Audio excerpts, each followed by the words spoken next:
Welcome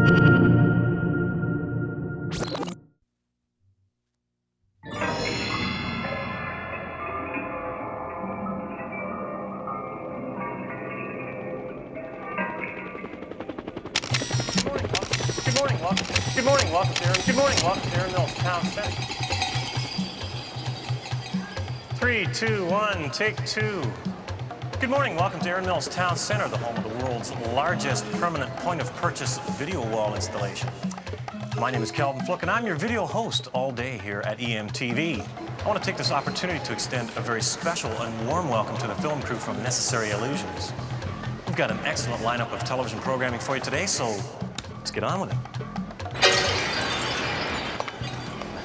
So how long have they been working on this documentary? Gosh, they've been working on it, I don't know how long, but I know every country I show up, they're always there. They're there, huh? Yeah, they were in England, they were in Japan, all over the place. Jeez. They must have 500 hours worth of tape by now. But they put together a real doozy when they're done, huh? I can't imagine who's going to want to hear somebody talk for an hour, but I guess they know what they're doing. So where are y'all from? Florida. Florida? Yeah. Y'all talk like a chorus. We're making a film about Noam Chomsky. Does anybody know who Noam Chomsky is? No.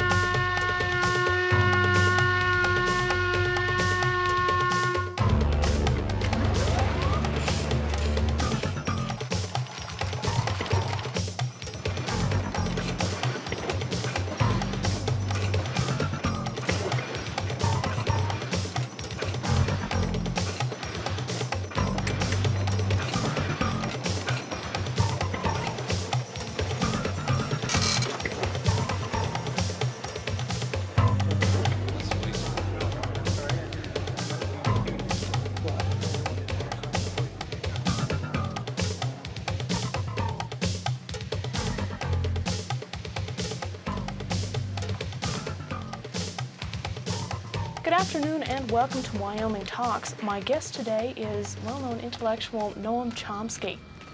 Thank you for being on our program today. Very glad to be here. Well, I know probably the main purpose for your trip to Wyoming is to discuss thought control in a democratic society. Now, I'd say I'm just Jane, USA, and I say, well, gee, this is a democratic society, and what do you mean thought control? I make up my own mind. I create my own destiny. What would you say to her? Mm-hmm. Well, I would suggest that Jane take a close look at the way the media operate, the way the public relations industry operates, the extensive thinking that's been going on for a long, long period about the necessity for finding ways to marginalize and control the public in democratic society. But particularly to look at the evidence that's been accumulated about the way the major media, the sort of agenda-setting media, I mean the national press and the television and so on, the way that they shape and control the kinds of opinions that appear, the kinds of information that comes through, the sources to which they go, and so on. And I think that Jane will find some very surprising things about the democratic system.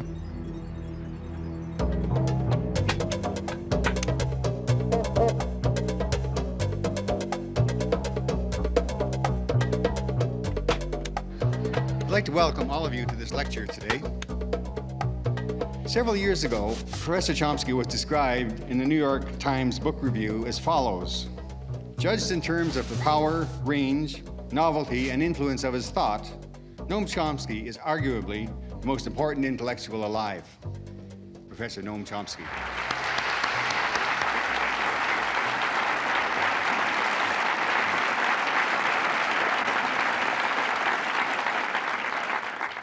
I gather there are some people out behind that blackness there, but if I don't look you in the eye, it's because I don't see you. All I see is the blackness. Perhaps I ought to begin by reporting something that's never read. The line about the arguably the most important intellectual in the world and so on, comes from a publisher's blurb, and you also always got to watch those things, because if you go back to the original, you'll find that that sentence is actually there. This is in the New York Times. But the next sentence is, since that's the case, how can he write such terrible things about American foreign policy? And they never quote that point. But in fact, if it wasn't for that second sentence, I would begin to think that I'm doing something wrong. And I'm not joking about that.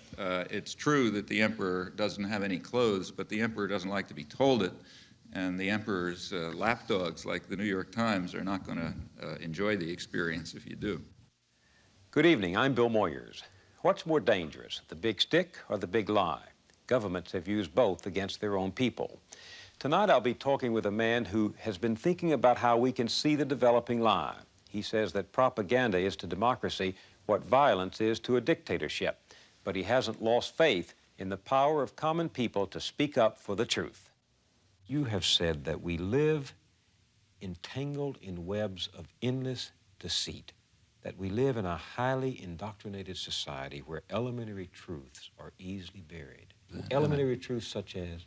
Such as the fact that we invaded South Vietnam, or the fact that we're standing in the way of significant, and have for years, of significant moves towards arms negotiation, or the fact that the military system is to a substantial extent, not totally, but to a substantial extent, a mechanism by which the general population is compelled to provide a subsidy to high technology industry. Since they're not going to do it if you ask them to, you have to deceive them into doing it. I think there are many truths like that, and we don't face them. Do you believe in common sense? I mean, you're Absolutely. You do? I believe in Cartesian common sense. I think people have the capacities to see through the deceit in which they're ensnared, but they got to make the effort. Seems a little incongruous to hear a man from the ivory tower of Massachusetts Institute of Technology, a scholar, a distinguished linguistics scholar, talk about common people with such appreciation. I think that scholarship, at least the field that I work in, has the opposite consequences. My own studies in language and human cognition demonstrate, to me at least, what remarkable creativity ordinary people have. The very fact that people talk to one another is a reflection, and just in the normal way, I don't mean anything particularly fancy, reflects deep-seated features of human creativity, which in fact separate human beings from any other biological system we know. Tonight, scientists talk to the animals, but are they talking back? The Journal with Barbara Frum and Mary Lou Finley. Communicating with animals is a serious scientific pursuit. This is Chomsky. Nim, jokingly named after the great linguist Noam Chomsky, was the great hope of animal communication in the 1970s. For 4 years, Petito and others coached him in sign language, but in the end, they decided it was a lost cause. Nim could ask for things, but not much more. I would have loved to have a conversation with Nim and understand how he looked at the universe. He failed to communicate that information to me. And we gave him every opportunity. Noam Chomsky, theorist of language and political activist, has had an extraordinary career. I can think of none like it in recent American history, and few anywhere at any time. He has literally transformed the subject of linguistics. At the same time, he's become one of the most consistent critics of power politics in all its protean guises. Scholar and propagandist, his two careers apparently reinforce each other. In 1957, he published his Syntactic Structures, which began what has frequently been called the Chomskyan Revolution in linguistics. Like a latter-day Copernicus, Chomsky proposed a radically new way of looking at the theory of grammar. Chomsky worked out the formal rules of a universal grammar which generated the specific rules of actual or natural languages. The general approach I'm taking seems to me rather simple-minded and unsophisticated, but nevertheless correct. Maybe I will use the blackboard. Later he came to argue that such systems are innate features of human beings. They belong to the characteristics of the species and have been, in effect, programmed into the genetic equipment of the mind like the machine language in a computer. One needn't be interested in this question, of course. I am interested in it. And the interesting question from this point of view would be, what is the nature of the initial state? That is, what is human nature in this respect? That in turn explains the astonishing. You try the next one. Facility. That in turn explains the astonishing facility that children have in learning the rules of natural language, no matter how complicated, incredibly quickly, from what are imperfect and often degenerate samples. Complicated. It's a complicated word. You know what complicated means? It means it's complicated.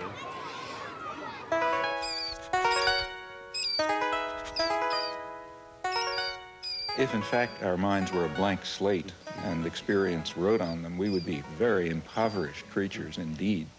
So the obvious hypothesis is that our language is the result of the unfolding of a genetically determined program. Well, plainly, there are different languages. In fact, the apparent variation of languages is quite superficial.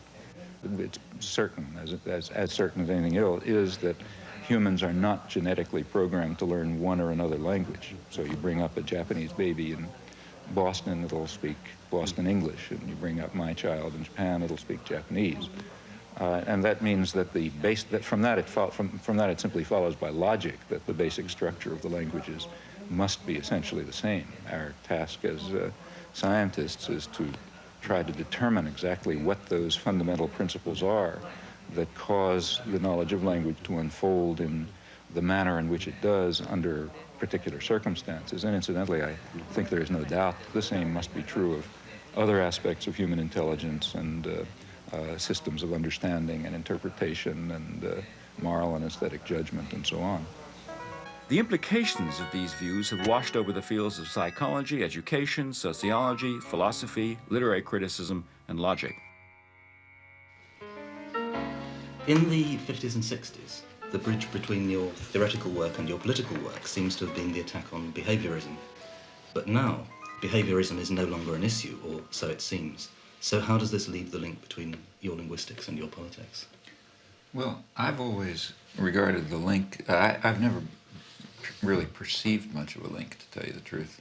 Again, I would be very pleased to be able to discover intellectually convincing connections between my own anarchist convictions on the one hand and what I think I can demonstrate or at least begin to see about the nature of human intelligence on the other.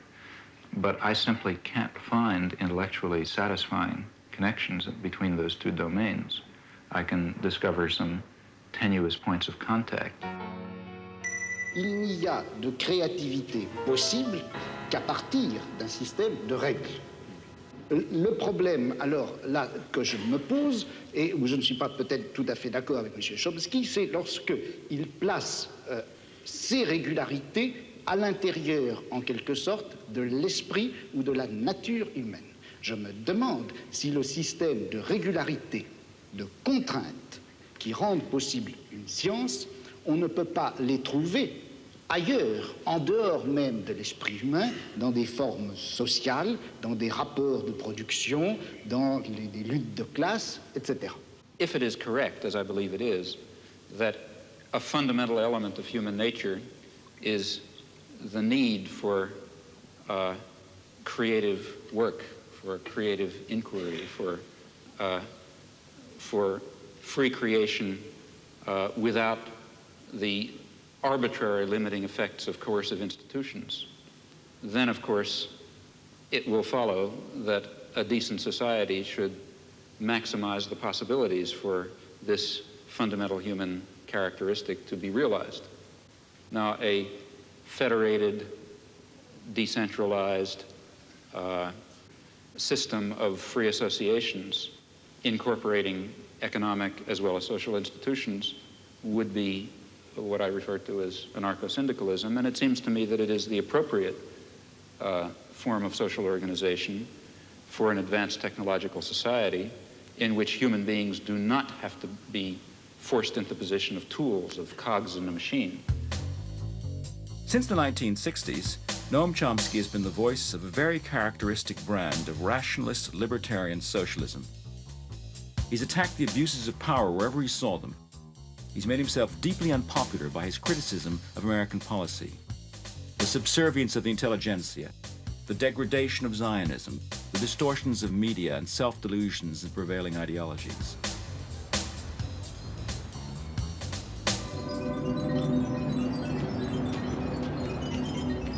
Under the liberal administrations of the 1960s, the club of academic intellectuals designed and implemented the Vietnam War and other similar, though smaller, actions.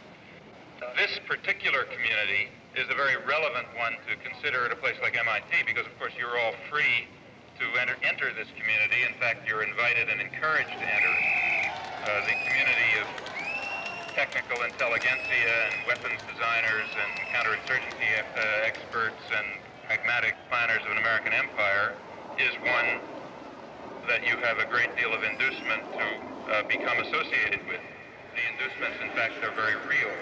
The rewards in power and affluence and prestige and authority are quite real. Jamie. This came with the mail. Be with you in a second. Oh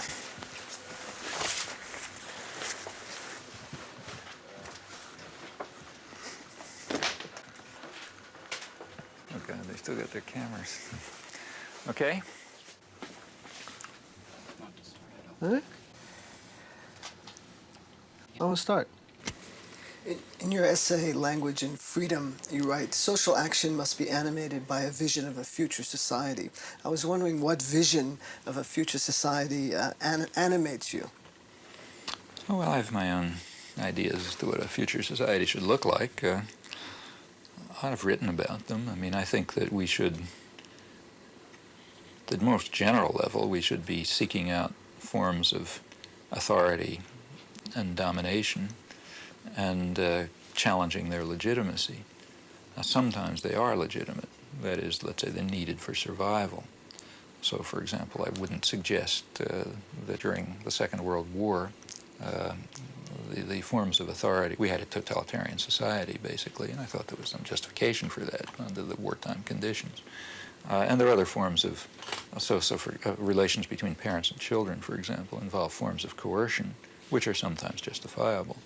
But any form of coercion and control requires justification, and most of them are completely unjustifiable. Now, at various stages of human civilization, it's been possible to challenge some of them, but not others. Others are too deep-seated, or you don't see them, or whatever. And so at any particular point, you try to detect those forms of authority and domination which are subject to change and which do not have any legitimacy, in fact, which often strike at fundamental human rights and your understanding of fundamental human nature and rights. Well, what are the major things, say, today? There are some that are being addressed in a way. The feminist movement is addressing some. The civil rights movement is addressing others. The one major one that's not being seriously addressed is the one that's really at the core of the system of domination, and that's private control over resources. And that means an attack on the fundamental structure of state capitalism. Now, I think that's in order. That's not something far off in the future. Your life work. The alphabet has only 26 letters. With these 26 magic symbols, however, millions of words are written every day. Nowhere else are people so addicted to information and entertainment via the printed word. Every day the world comes thumping on the American doorstep, and nothing that happens anywhere remains long a secret from the American newspaper reader. It comes to us pretty casually, the daily paper. But behind its arrival on your doorstep is one of journalism's major stories, how it got there. There is a standard view about democratic societies and the role of the media within them. It's expressed, for example, by Supreme Court Justice Powell when he spoke of the crucial role of the media in affecting the societal purpose of the First Amendment, namely enabling the public to assert meaningful control over the political process.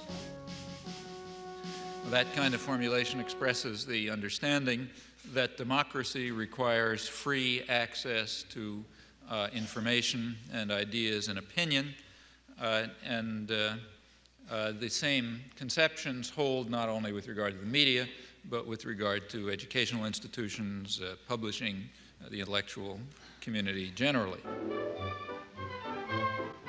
It is basic to the health of a democracy that no phase of government activity escape the scrutiny of the press. Here, reporters are assigned to stories fateful not only to our nation, but to all nations. Congress, says the First Amendment, shall pass no law abridging the freedom of the press. And the chief executive himself throws open the doors of the White House to journalists representing papers of all shades of political opinion.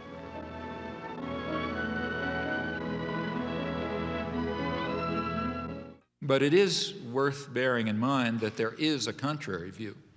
And in fact, the contrary view is very widely held and deeply rooted in our own civilization.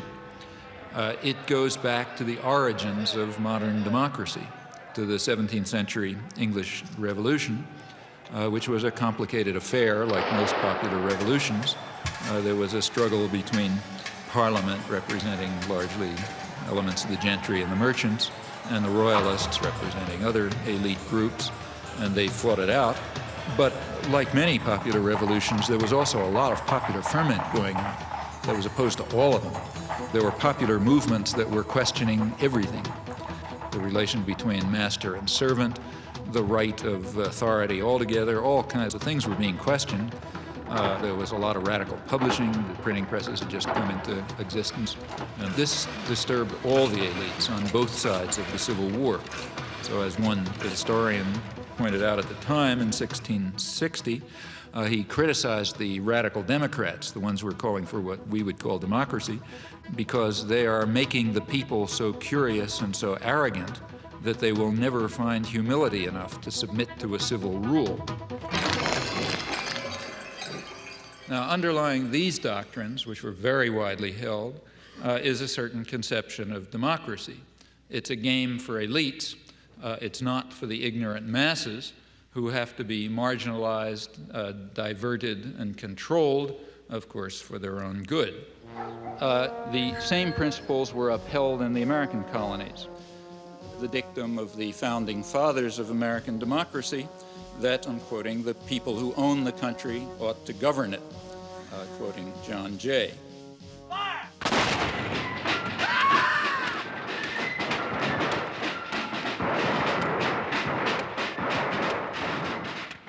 Now, in modern times, for elites, this contrary view about the intellectual life and the media and so on, this contrary view, in fact, is the standard one, I think, apart from rhetorical flourishes. From Washington, D.C., he's intellectual, author, and linguist, Professor Noam Chomsky. Manufacturing consent. What is that title meant to describe?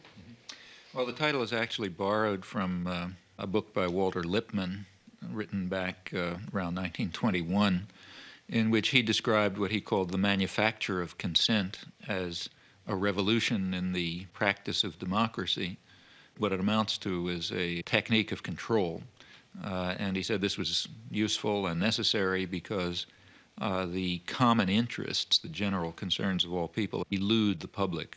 The public just isn't up to dealing with them, and they have to be the domain of what he called a specialized class. Notice that that's the opposite of the standard view about democracy. There's a version of this expressed by the highly respected moralist and theologian Reinhold Niebuhr, who was very influential on contemporary policymakers. His view was that rationality belongs to the cool observer, but because of the stupidity of the average man, he follows not reason but faith. And this naive faith requires necessary illusion and emotionally potent oversimplifications, which are provided by the myth maker to keep the ordinary person on course.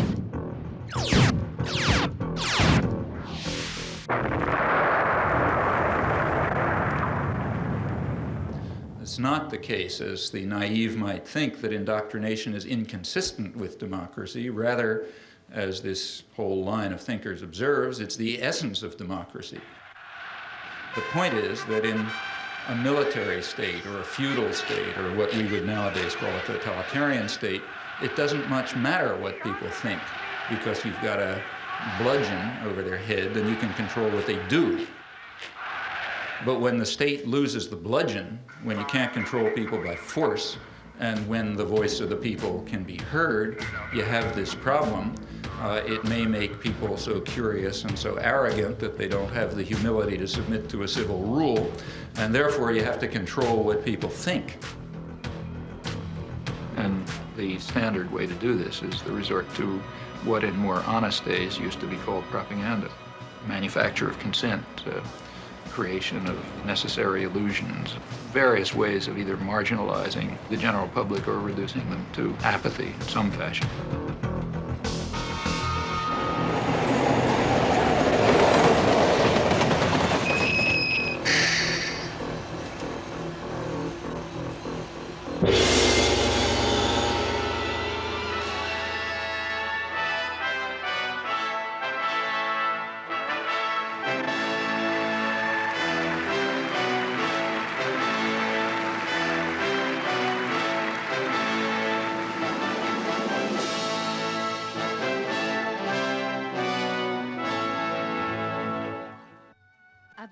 Noam Chomsky 教授は1928年 The oldest of two boys, Abram Noam Chomsky, was born in Philadelphia, Pennsylvania in 1928. As a Jewish child, the anti-Semitism of the time affected him. Both parents taught Hebrew, and he became fascinated by literature, reading translations of French and Russian classics. He also took an interest in a grammar book written by his father on Hebrew of the Middle Ages. He recalls a childhood absorbed in reading, curled up in a sofa, often borrowing up to 12 books at once from the library. He is married to Carol, and they have 3 children. I don't like to impose on my wife and children a form of life that they certainly haven't selected for themselves, namely one of public exposure or exposure to the public media. That's their choice, and I don't believe that they have themselves selected this. I don't impose it on them. I would like to protect them from it, frankly. Second, the sort of perhaps principled point is that I'm rather against the idea, the whole notion of developing public personalities who are treated as stars of one kind or another, where aspects of their personal life are supposed to have some significance and so on. Take 1 in the reception room. You said that you were just like us. You went to school, got good grades, and what made you start being critical, and seeing the different? What started the change? Well, there are all kinds of personal factors in anybody's life. First of all, don't forget I grew up in a depression.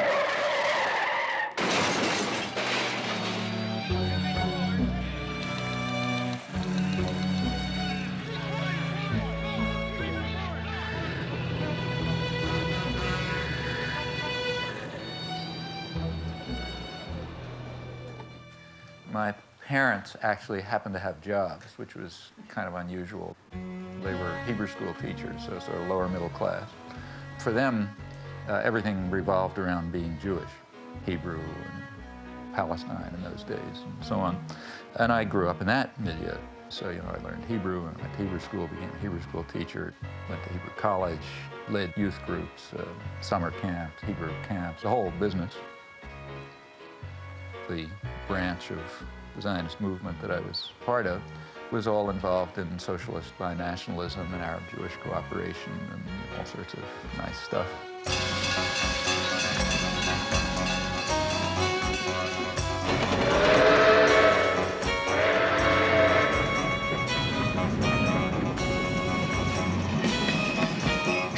What did they think of your hopping on a train and going up to New York and hanging out at anarchist bookstores on 4th Avenue and talking to They didn't mind your because working class relatives there? I mean, I don't want to totally trust my childhood memories, obviously, but the family was split up. Like a lot of Jewish families, it went in all sorts of directions.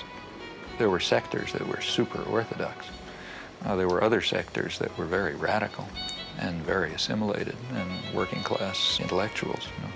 And that's the sector that I naturally gravitated towards. It was a very lively intellectual culture. For one thing, it was a working class culture, had working class values, values of solidarity, socialist values, and so on. There was a sense somehow things were going to get better. And an institutional structure was around, the method of fighting, you know, of organizing, of doing things, which had some hope. And I also had the advantage of having gone to a experimental progressive school, to a Deweyite school, which was quite good, run by a university there. And, you know, there was no such thing as competition. There was no such thing as being a good student. I mean, literally, the concept of being a good student didn't even arise until I got to high school. I went to the academic high school and suddenly discovered I'm a good student, you know, then I hated high school because I had to do all the things you have to do to get into college. But until then, it was kind of a free, pretty open system. And I don't know, there are lots of other things. Well, maybe I was just cantankerous. As a historian, I have read with interest and amazement your long review article of Gabriel Jackson's Spanish Civil War, and that's a very respectable piece of history, and I can appreciate how much work goes into that. You know when I did that work? When did you do that? I did that work in the early 1940s when I was about 12 years old.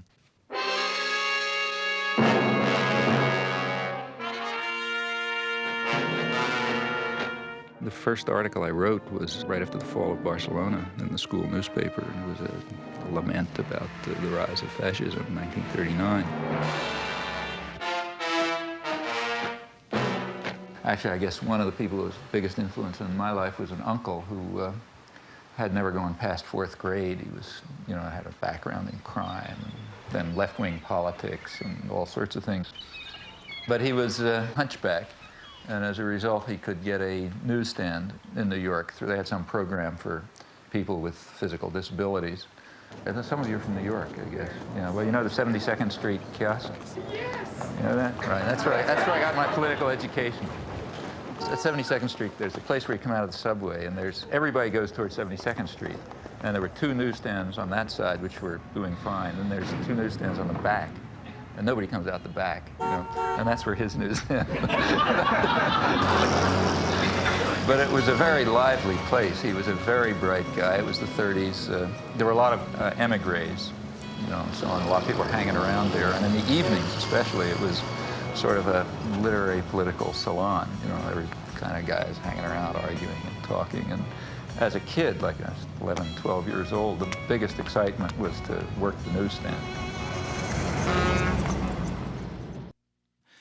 You write in Manufacturing Consent that it's the primary function of the mass media in the United States to mobilize public support for the special interests that dominate the government and the private sector. What are those interests? Well, if you want to understand the way any society works, ours or any other, the first place to look is who is in a position to make the decisions that determine the way the society functions. Societies differ, but in ours, the major decisions over what happens in the society, decisions over investment and production and distribution and so on, are in the hands of a relatively concentrated network of major corporations and conglomerates and investment firms and so on. They are also the ones who staff the major executive positions in the government, and they're the ones who own the media, and they're the ones who have to be in a position to make the decisions. They have an overwhelmingly dominant role in the way life happens, you know, what's done in the society. Within the economic system, by law and in principle, they dominate. The control over resources and the need to satisfy their interests imposes very sharp constraints on the political system and the ideological system. When we talk about manufacturing of consent, whose consent is being manufactured? We can, to start with, there are 2 different groups. We can get into more detail, but at the first level of approximation, there's 2 targets for propaganda. One is what's sometimes called the political class. There's maybe 20% of the population which is relatively educated, more or less articulate, They play some kind of role in decision-making. They're supposed to sort of participate in social life, either as managers or cultural managers, like, say, teachers and writers and so on. They're supposed to vote. They're supposed to play some role in the way economic and political and cultural life goes on. Now, their consent is crucial. It's one group that has to be deeply indoctrinated. Then there's maybe 80% of the population whose main function is to follow orders and not to think, you know, and not to pay attention to anything. And they're the ones who usually pay the costs. All right, Professor Chomsky, Noam, you outlined a model with filters that propaganda is sent through its way to the public. Can you briefly outline those? It's basically an institutional analysis of the major media, what we call a propaganda model. We're talking primarily about the national media, those media that sort of set a general agenda that others more or less adhere to the extent that they even pay much attention to national or international affairs. Now, the elite media are the sort of the agenda-setting media. That means the New York Times, the Washington Post, the major television channels, and so on. They set the general framework. Local media more or less adapt to their structure. World News. You get a soundbite that says that there's a beachhead. I think 628 is a good one. Yeah, but I think 6 is a good start. This is the operative soundbite for us. He's out. He really knows how to play this. He's got a minute for all the time, so that's. I love this soundbite. Okay, well, and they do this in all sorts of ways, by selection of topics, by distribution of concerns, by emphasis and framing of issues, by filtering of information, by bounding of debate within certain limits. 2.5 minutes to air. 45 seconds. They determine, they select, they shape, they control, they restrict in order to serve the interests of dominant elite groups in the society. There is an unusual amount of attention focused today on the 5 nations of Central America. This is Democracy's Diary. Here for our instruction are triumphs and disasters, the pattern of life's changing fabric. Here is great journalism, a revelation of the past, a guide to the present, and a clue to the future.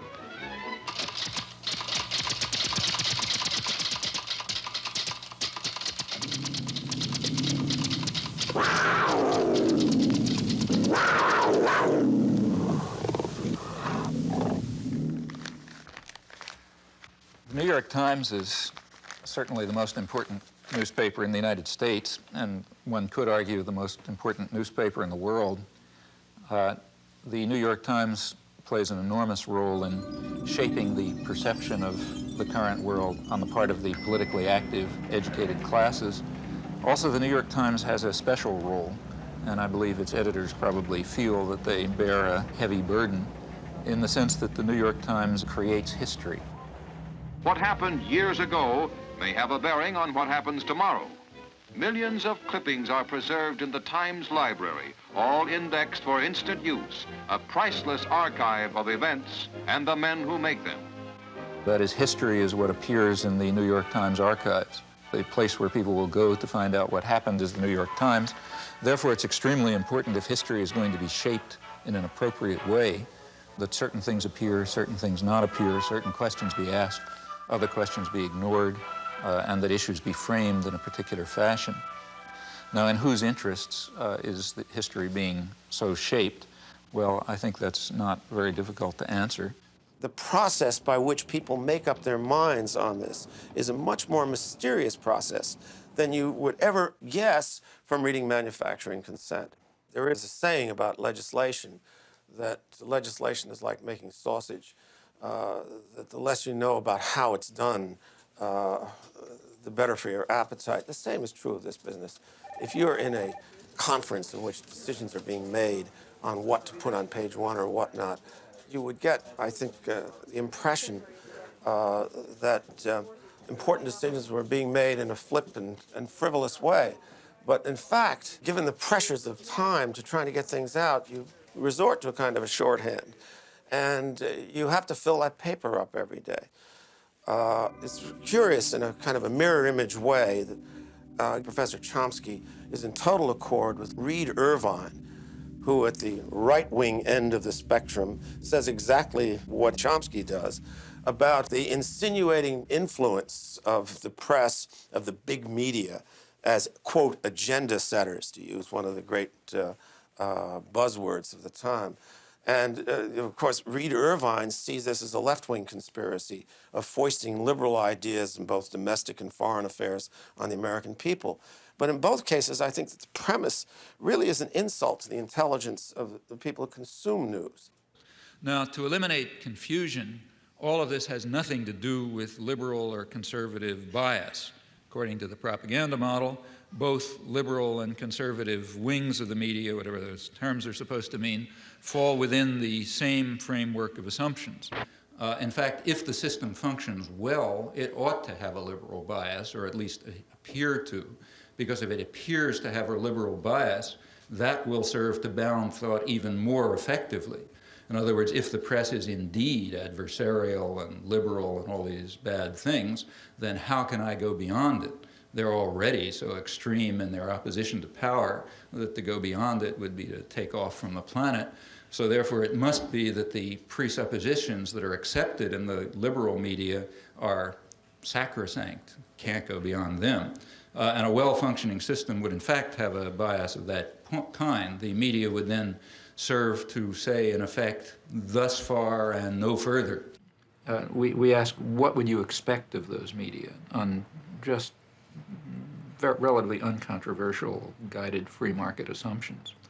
And when you look at them, you find a number of major factors entering into determining what their products are. These are what we call the filters. So one of them, for example, is ownership. Who owns them? The major agenda-setting media, after all, what are they? As institutions in the society, what are they? Well, in the first place, they are major corporations, in fact, huge corporations. Furthermore, they're integrated with and sometimes owned by even larger corporations, conglomerates. So, for example, by Westinghouse and GE and so on.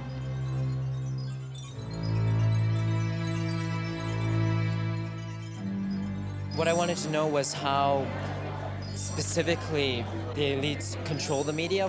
What I mean is, I guess... It's like asking, how do the elites control General Motors? Well, why isn't that a question? I mean, General Motors is an institution of the elites. They don't have to control it. They own it. You know? Except, I guess, at a certain level, I think, like, I guess I work with student press, so I know, like, reporters and stuff. The elites don't control the student press, but I'll tell you something. You try in the student press to do anything that breaks out of conventions, and you're going to have the whole business community around here down on your neck, and the university's going to get threatened, and, you know, I mean, maybe nobody will pay any attention to you, that's possible. But if you get to the point where they don't stop paying attention to you, the pressures will start coming. Because there are people with power. There are people who own the country, and they're not going to let the country get out of control. What do you think about that? This is the old cabal theory that somewhere there's a room with a baize-covered desk, and there are a bunch of capitalists sitting around, and they're pulling strings. These rooms don't exist. I mean, I hate to tell Noam Chomsky this. You don't share that. I think it is the most absolute rubbish I've ever heard. This is the current fashion in the universities. You know, it's patent nonsense, and I think it's nothing but a fashion. It's a way that intellectuals have of feeling like a clergy. I mean, there has to be something wrong.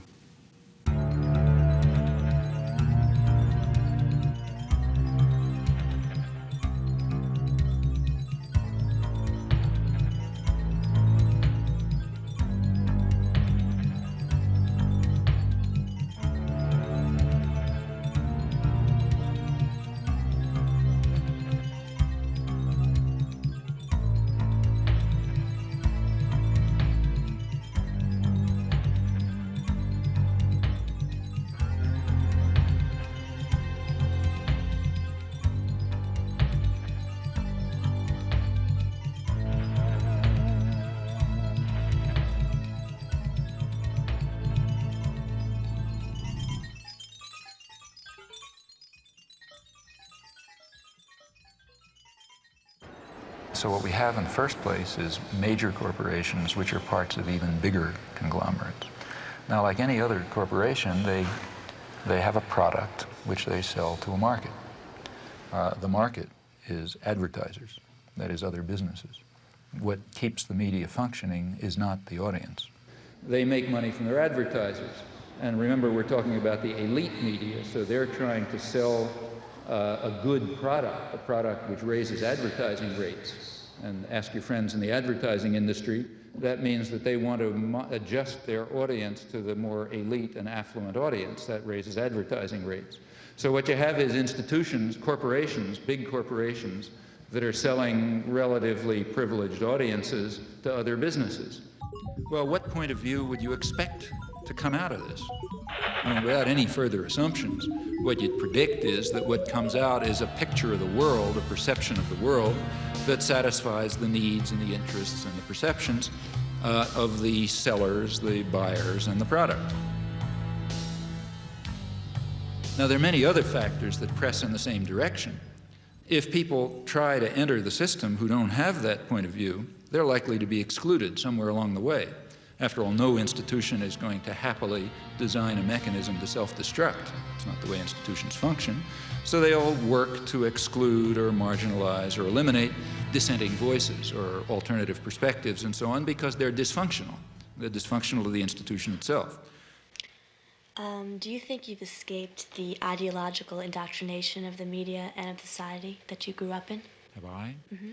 Often not. I mean, when I look back and think of the things that I haven't done that I should have done, it's very, it's not a pleasant experience. So what's the story of young Noam in the schoolyard?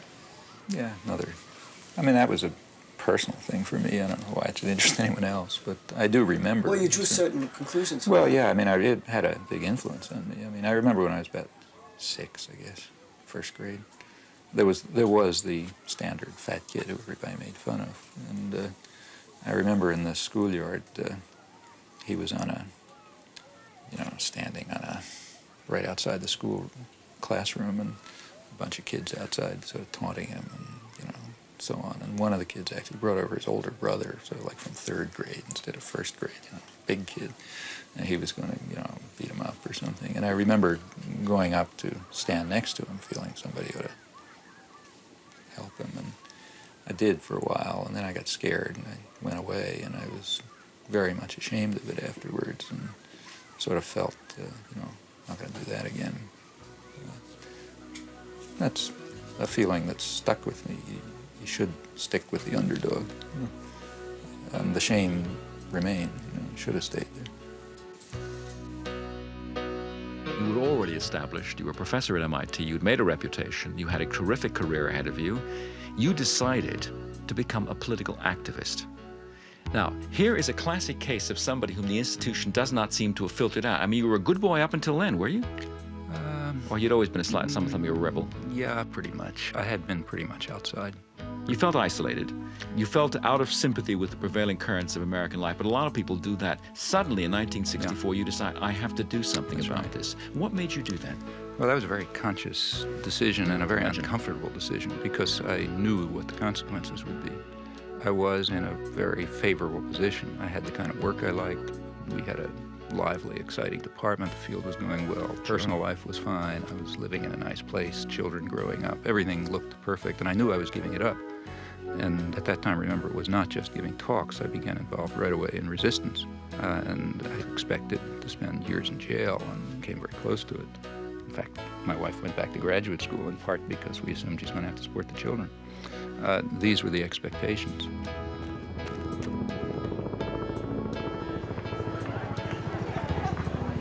And I recognized that if I returned to these interests, which were the dominant interests of my own youth, life would become very uncomfortable. Because I know that in the United States, you don't get sent to a psychiatric prison, and they don't send a death squad after you, and so on. But there are definite penalties for breaking the rules. So these were real decisions. And it simply seemed at that point that it was just hopelessly immoral not to.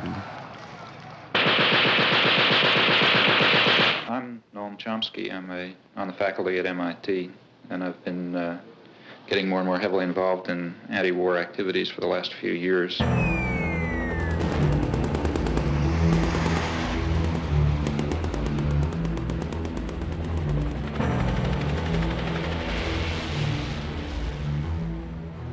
beginning with writing articles and making speeches and speaking to congressmen and that sort of thing, and gradually getting involved more and more directly in resistance activities of various sorts.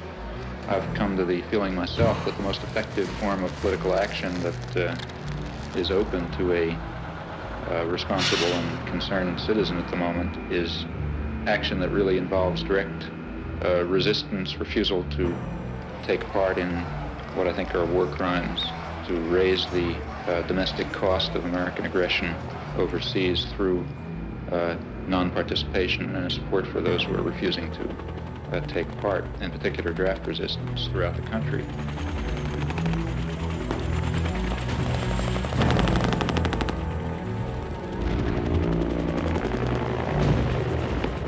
I think that we can see quite clearly some very, very serious defects and flaws in our society, our level of culture, our institutions, which are going to have to be corrected by operating outside of the framework that is commonly accepted. I think we're going to have to find new ways of political action.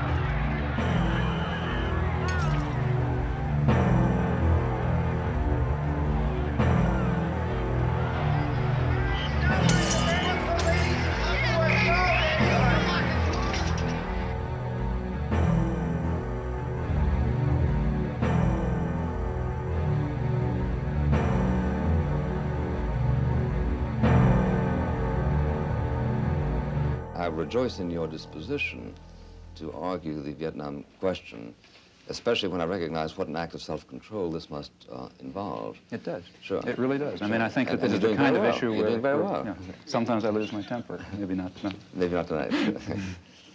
Because if you would, I'd smash you in the goddamn face. You say in your book, reason for not losing my temper. You say the war is simply an obscenity, a depraved act by weak and miserable men. Including all of us, including myself, Well, including that's the next sentence, same sentence. Sure, because you count everybody in the company of the guilty. I think that's true in this case. Yeah, but see, one of the points I was this is in a sense a theological observation, isn't it? No, I don't think so. Because as somebody points out, if everybody's guilty of everything, then nobody's guilty of anything. No, I don't. Well, no, I don't believe that. See, I think the point that I'm trying to make, and I think ought to be made, is that the real, at least to me, I say this elsewhere in the book, what seems to me a very, in a sense, terrifying aspect of our society and other societies is the equanimity and the detachment with which sane, reasonable, sensible people can observe such events. I think that's more terrifying than the occasional Hitler or LeMay or other that crops up. These people would not be able to operate were it not for this apathy and equanimity. And therefore I think that it's, in some sense, the sane and reasonable and tolerant people who share a very serious burden of guilt that they very easily throw on the shoulders of others who seem more extreme and more violent. 12 million pounds of confetti dropped into New York City's so-called Canyon of Heroes. Americans were officially welcoming the troops home from the Persian Gulf War. So it worked out really great for us. I mean, it just goes to show that we're a mighty nation and we'll be there for no matter what comes along. I mean, it's the strongest country in the world, and you got to be glad to live here. So tell me what you feel about media coverage of the war. I guess it was good. It got to be a bit much after a while, but I guess it was good to know everything, you know. I guess in Vietnam you didn't really know a lot was going on, but here you pretty much up to the moment on everything, so I guess it was good to be informed. For the first time, because of technology, we have the ability to be live from many locations around the globe. And because of the format, an all-news network, we can spend whatever time is necessary to bring the viewer the complete context of that day's portion of the story. And by context, I mean the institutional memory that is critical to understand why and how. And that's those who are analysts and do commentary, and those who can explain. Slug that last piece, ITN, Israel post-war. David Brinkley once said that you step in front of the camera and you get out of news business and into show business. But nonetheless, that should not in any way subtract or obscure the need for the basic standards of good journalism. Pat, hang tight. Let me give you a lead for Salinger right now, okay? President Bush and Prime Minister Major have closed or have almost rejected the Soviet peace efforts. Okay, in Saudi Arabia, the door is being left open. Rick Salinger is standing by live in Riyadh with the latest. All but closed. Yeah, all but closed. Right. Accuracy, speed, a fair approach, honesty and integrity within the reporter to try and bring the truth, whatever the truth may be. Going to war is a serious business. In a totalitarian society, the dictator just says, we're going to war, and everybody marches. And with this weapon of human brotherhood in our hands, we are seeing the war for men's minds not as a battle of truth against lies, but as a lasting alliance pledged in faith with all those millions driving forward to create the true new order, the world order of the people first, the people before all. In a democratic society, the theory is that if the political leadership is committed to war, they present reasons, and they got a very heavy burden of proof to meet, because a war is a very catastrophic affair, as this one proved to be. The role of the media at that point is to present the relevant background. For example, the possibilities of peaceful settlement, such as what they may be, have to be presented, and then to offer a forum, in fact, encourage a forum of debate over this very dread decision to go to war and, in this case, kill hundreds of thousands of people and leave two countries wrecked and so on. That never happened. There was never, well, you know, when I say never, I mean 99.9% of the discussion excluded the option of a peaceful settlement. At Washington's Office of War Information falls one of the most vital and constructive tasks of this war. This is a people's war, and to win it, the people ought to know as much about it as they can. This office will do its best to tell the truth and nothing but the truth, both at home and abroad. First weapon in this worldwide strategy of truth is the great machine of information represented by the free press, with its powers of molding public thought and leading public action, with all its lifelines for the exchange of new ideas between fighting nations spread across the earth. Every time George Bush would appear and say there will be no negotiations, there would be, 100 editorials the next day lauding him for going the last mile for diplomacy. If he said you can't reward an aggressor, instead of cracking up in ridicule the way people did in civilized sectors of the world, like the whole third world, the media said, oh man, a fantastic principle, The invader of Panama, the only head of state, stands condemned for aggression in the world. The guy who was head of the CIA during the Timor aggression, he says aggressors can't be rewarded. The media just applauded. The motion picture industry, with its worldwide organization of newsreel camera crews, invaluable for bringing into vivid focus the background drama and perspectives of the war.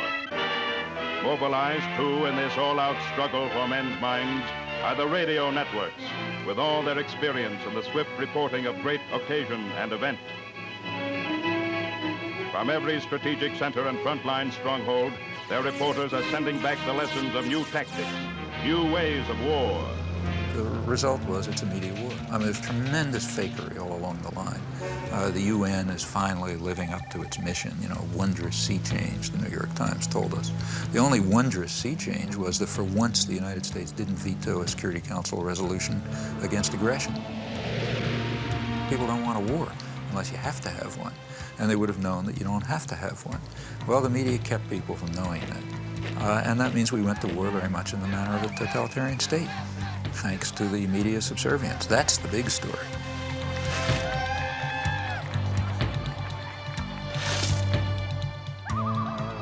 Now, remember, I'm not talking about a small radio station in Laramie. I'm talking about the national agenda-setting media. If you're on a radio news show in Laramie, chances are very strong that you pick up what was in the Times that morning and you decide that's the news. In fact, if you follow the AP wires, you find that in the afternoon, they send across tomorrow's front page of the New York Times. That's so that everybody knows what the news is. and the perceptions and the perspectives and so on are sort of transmitted down, and not to the precise detail, but the general picture is pretty much transmitted elsewhere. The foreign news comes here to the foreign news desk. The editor is Bob Hanley. Bob, I suppose you get far more foreign news than you can possibly use in the paper. Yes, we do. We get a great deal more than we can accommodate in a day. And your job is to weed it out, I suppose. This is the selection center, as it were. And when I have selected it, I pass it across the desk to one or the other of these sub-editors. It comes back to me, and on this chart, I design the page. That is page 1 and page 2. Fine, Bob. Thank you very much.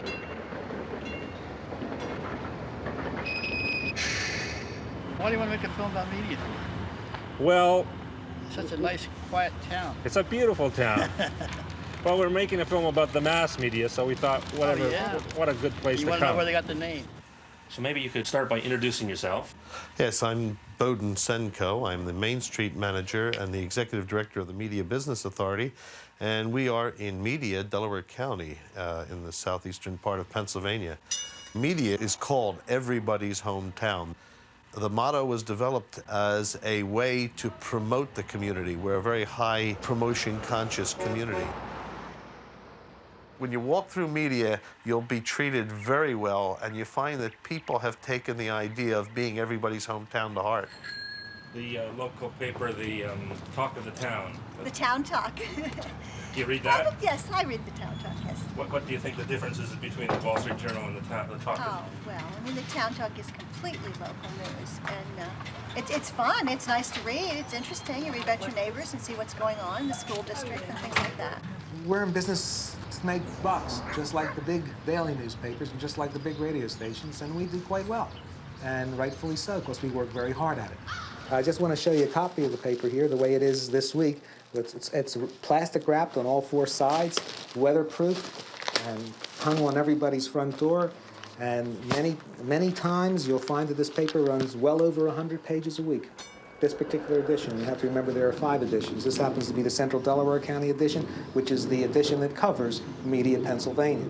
What you see here now is the advertising and composition department. Say hello, guys, will you? Hi. Hi.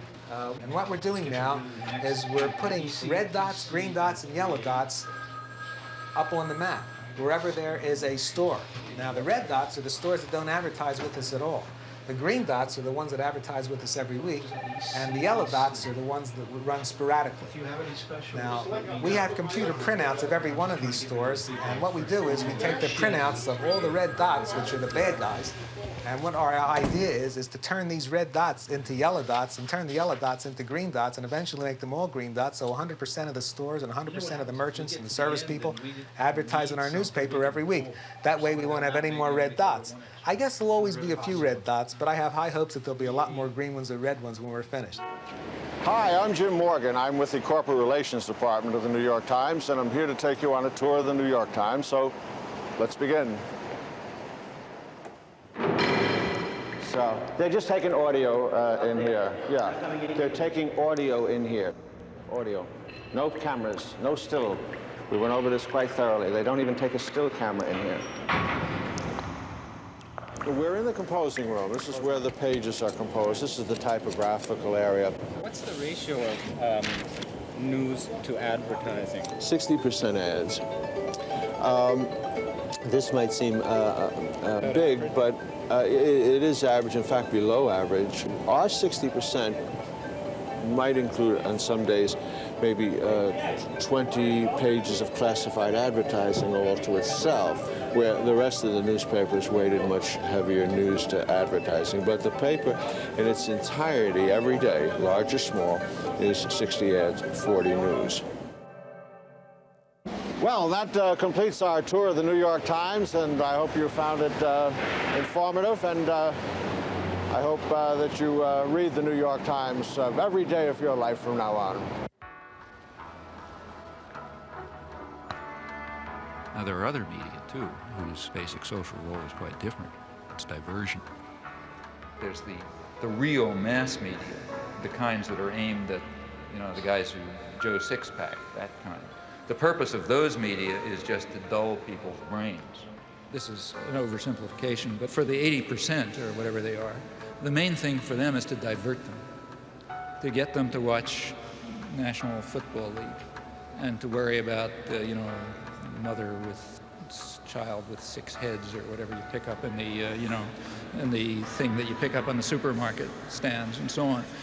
Or, look at astrology or get involved in, fundamentalist stuff or something, or just get them away, get them away from things that matter.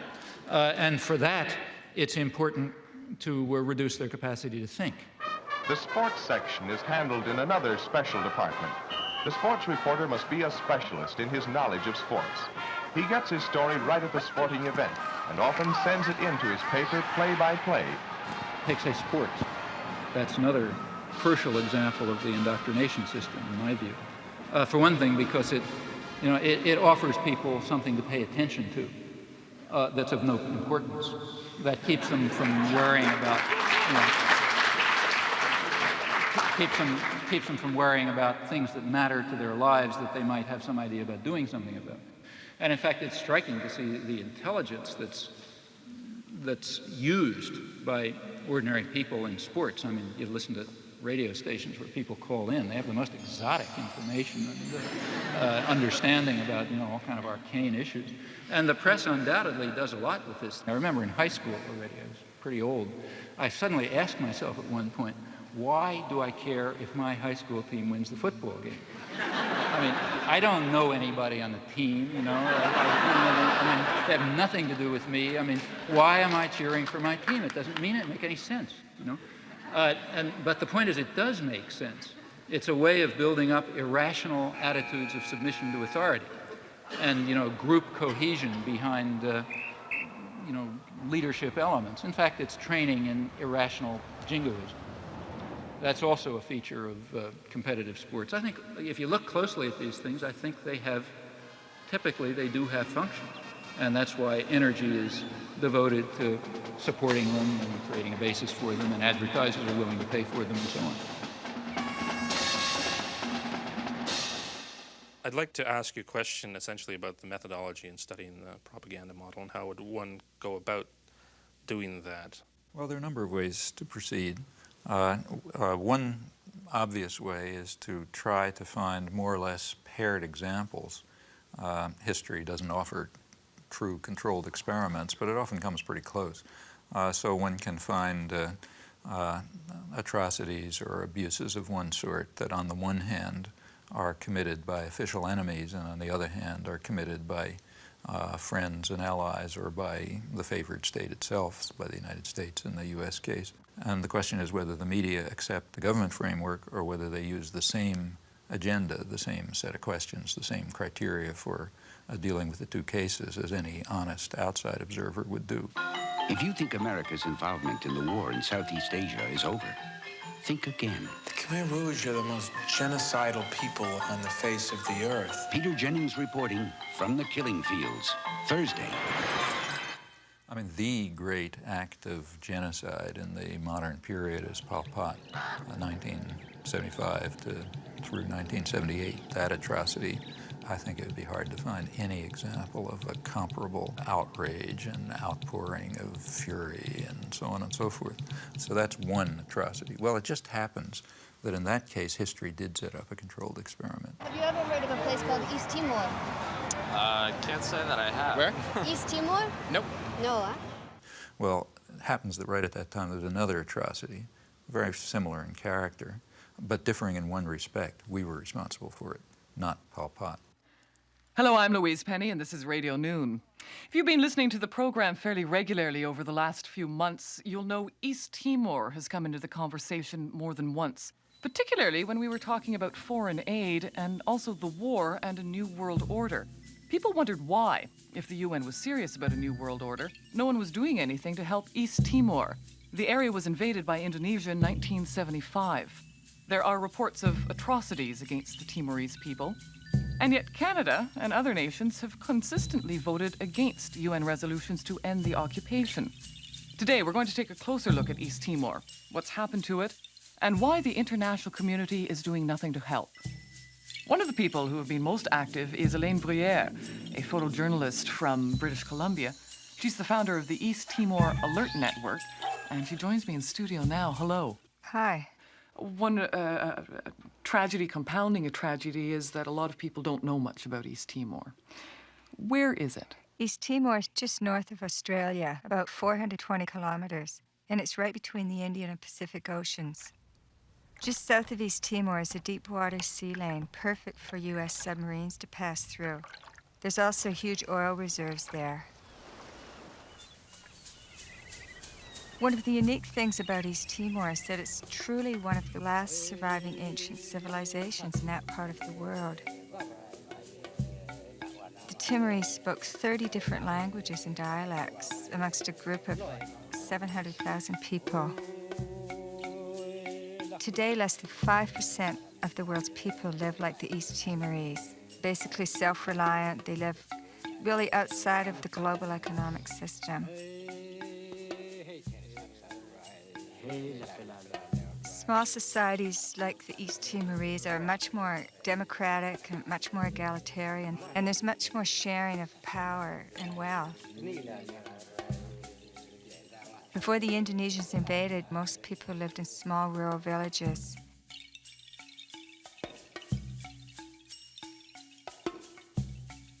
The old people in the village were like the university. They passed on tribal wisdom from generation to generation.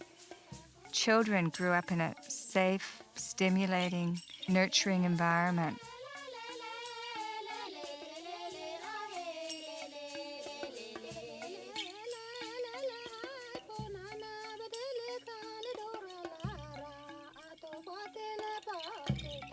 A year after I left East Timor, I was appalled when I heard that Indonesia had invaded.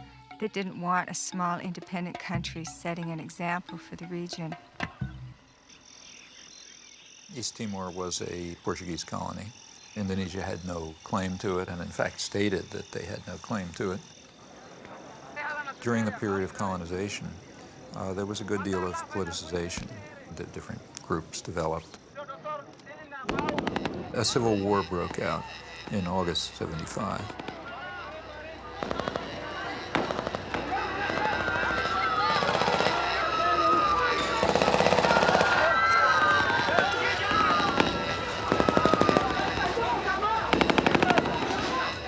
It ended up in a victory for Fredlin, which was one of the groupings, described as populist Catholic in character with some typical leftish rhetoric.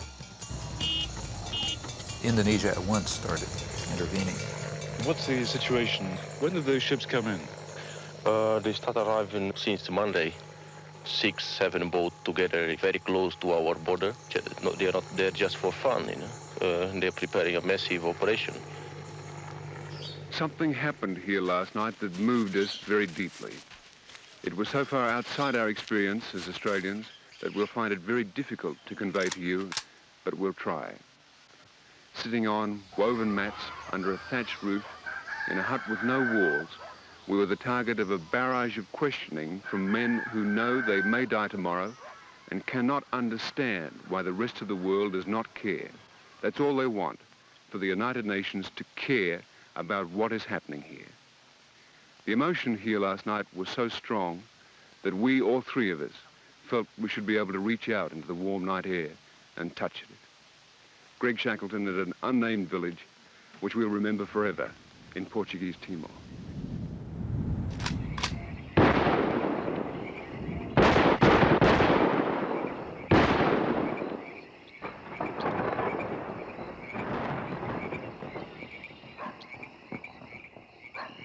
Ford and Kissinger visited Jakarta, I think it was December 5th. We know that they had requested that Indonesia delay the invasion until after they left because it would be too embarrassing. And within hours, I think, after they left, the invasion took place on December 7th. What happened on December 7th in 1975 is just one of the great evil deeds of history. Early in the morning, bombs began dropping on Dili. The number of troops that invaded Dili that day almost outnumbered the entire population of the town. And for 2 or 3 weeks, they just killed people. E quando eu ouvi dizer fogo, eu gritei-me logo, pus-me logo no chão. Pus-me no chão e só senti os corpos a caírem por cima de mim, pareciam folhas, né? A caírem por cima de mim. E acompanhado de gritos, outros a chamarem pela mãe, a esposa, né? Aquilo era mesmo terrível. This council must consider Indonesian aggression against East Timor as the main issue of the discussion. When the Indonesians invaded, the UN reacted as it always does, calling for sanctions and condemnation and so on.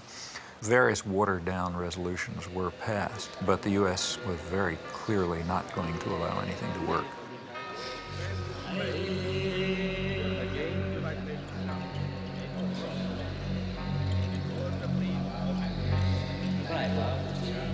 So the Timorese were fleeing into the jungles by the thousands. By late 1977-78, Indonesia set up receiving centers for those Timorese who came out of the jungle waving white flags. Those the Indonesians thought were more educated or who were suspected of belonging to Frelimo or other opposition parties were immediately killed. They took women aside and flew them off to Dili in helicopters for use by the Indonesian soldiers.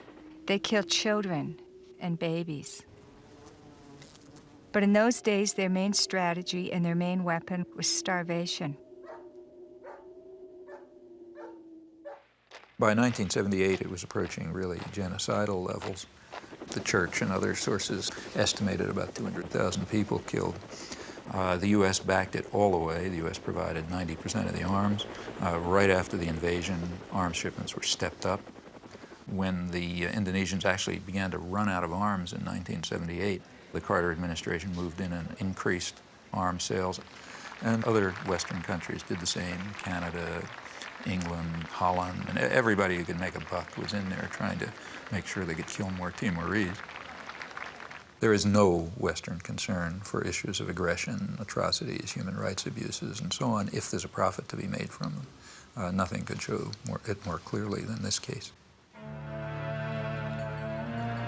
It wasn't that nobody had ever heard of East Timor. Crucial to remember that there was plenty of coverage in the New York Times and elsewhere before the invasion. The reason was that there was concern at the time over the breakup of the Portuguese Empire and what that would mean. There was a fear that it would lead to independence or Russian influence or whatever. After the Indonesians invaded, the coverage dropped. There was some, but it was strictly from the point of view of the State Department and Indonesian generals, never a Timorese refugee. As the atrocities reached their maximum peak in 1978, when it really was becoming genocidal, coverage dropped to zero in the United States and Canada. The two countries have looked at closely, literally dropped to zero. All this was going on at exactly the same time as the great protest of outrage over Cambodia. The level of atrocities was comparable. In relative terms, it was probably considerably higher in Timor. It turns out right in Cambodia in the preceding years, 1970 through 1975, there was also a comparable atrocity for which we were responsible.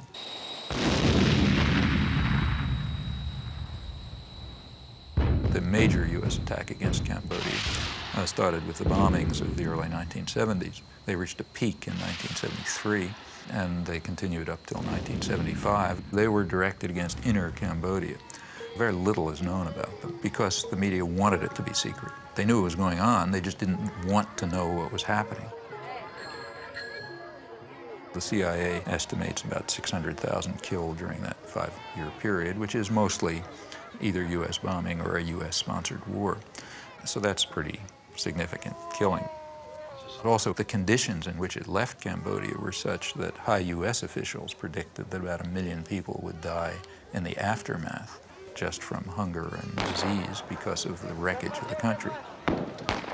Pretty good evidence from U.S. government sources and scholarly sources that the intense bombardment was a significant force, maybe a critical force in building up peasant support for the Khmer Rouge, who before that were a pretty marginal element. Well, that's just the wrong story. After 1975, atrocities continued, and that became the right story, because now they're being carried out by the bad guys. Well, it was bad enough. In fact, current estimates are that Well, you know, they vary. I mean, the CIA claimed 50 to 100,000 people killed, and maybe another million or so who died one way or another. Michael Vickery is the one person who's given a really close, detailed analysis. His figure is maybe 750,000 deaths above the normal. Others, like Ben Kiernan, suggest higher figures, but so far without a detailed analysis. Anyway, it was terrible, no doubt about it. Although the atrocities, the real atrocities, were bad enough, they weren't quite good enough for the purposes needed. Within a few weeks after the Khmer Rouge takeover, the New York Times was already accusing them of genocide. At that point, maybe a couple hundred or maybe a few thousand people had been killed. And from then on, it was a drumbeat, a chorus of genocide.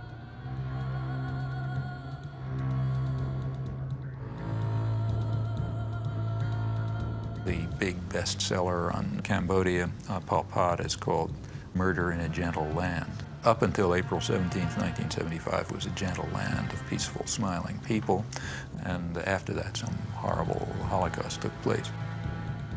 Very quickly, a figure of 2 million killed was hit upon. In fact, what was claimed was that the Khmer Rouge boast of having murdered 2 million people. Facts are very dramatic. In the case of atrocities committed by the official enemy, extraordinary show of outrage. Exaggeration, no evidence required, faked photographs are fine, anything goes. Also, a vast amount of lying. I mean, an amount of lying that would have made Stalin cringe. It was fraudulent, and we know that it was fraudulent by looking at the response to comparable atrocities for which the United States was responsible. Early 70s Cambodia, Timor, two very closely paired examples. Well, the media response was quite dramatic.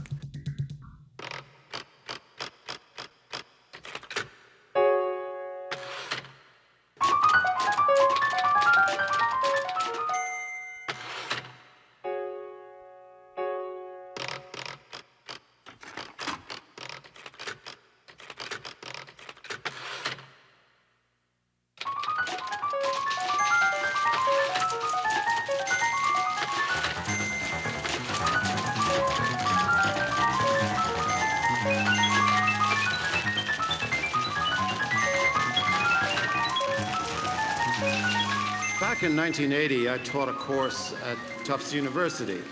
Well, Chomsky came around to this class. He made a very powerful case that the press underplayed the fact that the Indonesian government annexed this former Portuguese colony in 1975. And that if you compare it, for example, with Cambodia, where there was acreage of things, that this was a communist atrocity, whereas the other was not a communist atrocity. Well, I got quite interested in this, and I went to talk to the then deputy foreign editor of the Times. And I said, you know, we've had very poor coverage on this. And he said, you're absolutely right. There are a dozen atrocities around the world that we don't cover. This is one for various reasons. So I took it up. I was working as a reporter and writer for a small alternative radio program in upstate New York, and we received audio tapes of interviews with Timorese leaders. And we were quite surprised that, given the level of American involvement, that there was not more coverage, indeed practically any coverage, of the large-scale Indonesian killing in the mainstream American media. We formed a small group of people to try to monitor this situation and see what we could do over time to alert public opinion to what was actually happening in East Timor. There were literally about half a dozen people who simply dedicated themselves with great commitment to getting the story to break through. And they reached a couple of people in Congress. They got to me, for example. I was able to testify at the UN and write some things. They kept at it, kept at it, kept at it. Whatever is known about the subject essentially comes from their work. There's not much else. I wrote first an editorial called An Unjust War in East Timor. It had a map, and it said exactly what had happened. We then ran a dozen other editorials on it. They were read, they were entered in the congressional record, and several congressmen then took up the cause, and then something was done in Congress as a result of this. The fact that the editorial page of the New York Times on Christmas Eve published that editorial put our work on a very different level.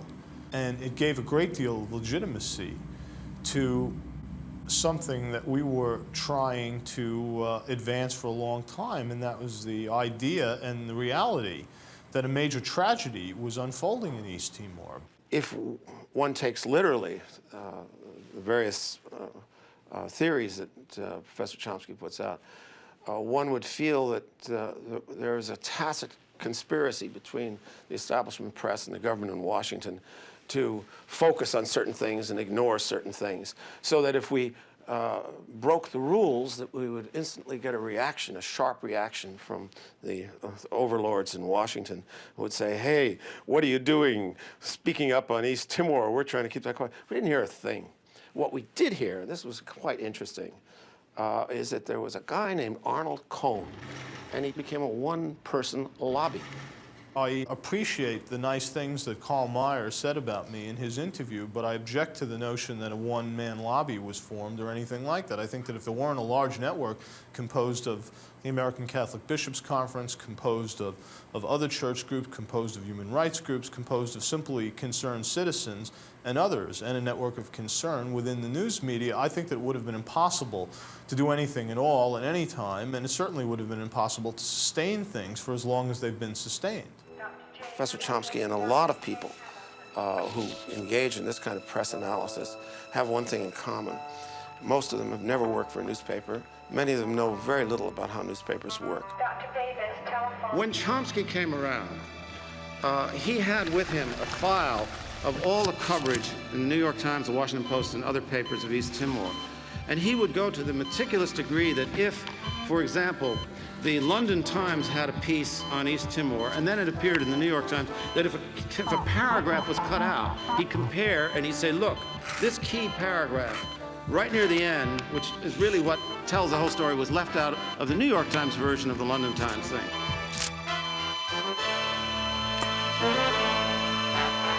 There was a story in the London Times which is pretty accurate. The New York Times revised it radically. Didn't just leave a paragraph out. They revised it and gave it a totally different cast.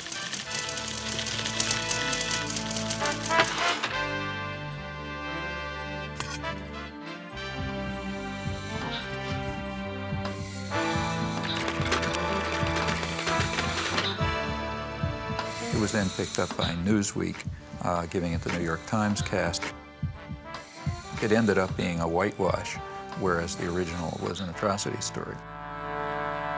So I said to Chomsky at the time, I said, well, it may be that you're misinterpreting ignorance, haste, deadline pressure, etc., for some kind of determined effort to suppress an element of the story. He said, well, if it happened once or twice or 3 times, I might agree with you, but if it happens a dozen times, Mr. Meyer, I think there's something else at work.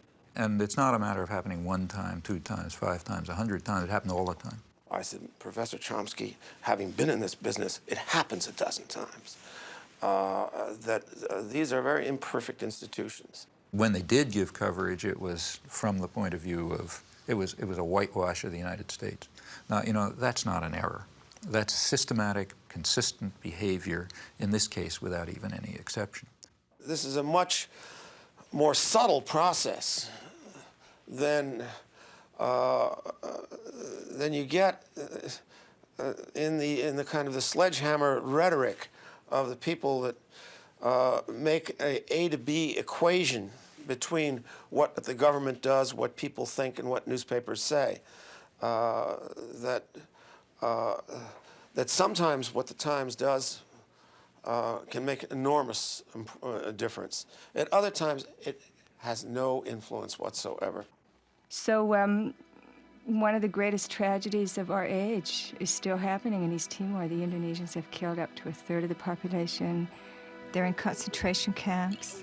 They conduct large-scale military campaigns against the people who are resisting. Campaigns with names like Operation Eradicate or Operation Clean Sweep. Timorese women are subjected to a forced birth control program. In addition, they're bringing in a constant stream of Indonesian settlers to take over the land. Whenever people are brave enough to take to the streets in demonstrations or show the least sign of resistance, they just massacre them. is sort of like Indonesia. If we allow them to continue to stay in East Timor, the international community, they will simply digest East Timor and turn it into, trying to turn it into cash crop.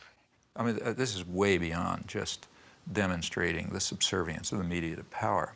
I mean, they have real complicity in genocide in this case. The reason that the atrocities can go on is because nobody knows about them. If anyone knew about them, there'd be protests and pressure to stop them. So therefore, by suppressing the facts, the media are making a major contribution to some of probably the worst act of genocide since the Holocaust. You say that what the media do is to ignore certain kinds of atrocities that are committed by us and our friends, and to play up enormously atrocities that are committed by them and our enemies.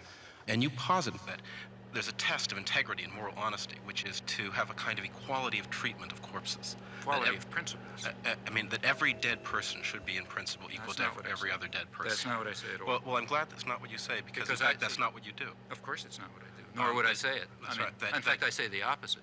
What I say is that we should be responsible for our own actions primarily. Because your method is not only to ignore the corpses created by them, but also to ignore corpses that are created by neither side, but which are irrelevant to your ideological That's agenda. totally untrue. Well, let me give you an example. Okay. One of your own causes that you take very seriously is the cause of the Palestinians, and a Palestinian corpse weighs very heavily on your conscience, and yet a Kurdish corpse does not. That's not true at all. I've been involved in Kurdish support groups for years. That's absolutely true. That's absolutely false. I mean, just ask the Kurdish, ask the people who are involved in, I mean, you know, they come to me, I sign their petitions and so on and so forth. In fact, if you look at the things we've written, I mean, let's take a look. I mean, I'm not Amnesty International. I can't do everything. I'm a single person. But if you read, say, take a look, say, at the book that Edward Herman and I wrote on this topic. In it, we discuss 3 kinds of atrocities. What we called benign bloodbaths, which nobody cares about, constructive bloodbaths, which are the ones we like, and nefarious bloodbaths, which are the ones that the bad guys do. The principle that I think we ought to follow is not the one that you stated. You know, it's a very simple ethical point. You're responsible for the predictable consequences of your actions. You're not responsible for the predictable consequences of somebody else's actions. The most important thing for me and for you is to think about the consequences of your actions. What can you affect?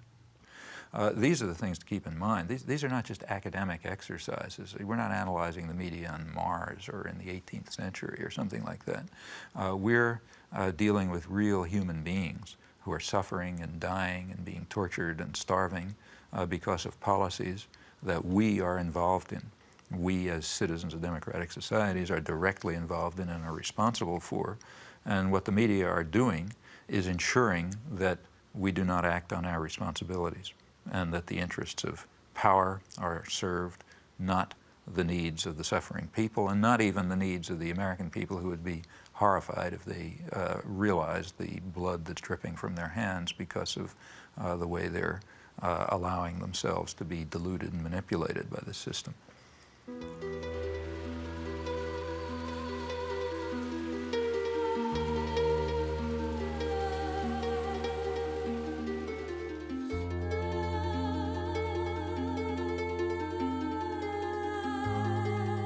What about the third world? Well, despite everything, and it's pretty ugly and awful, these struggles are not over. The struggle for freedom and independence never is completely over.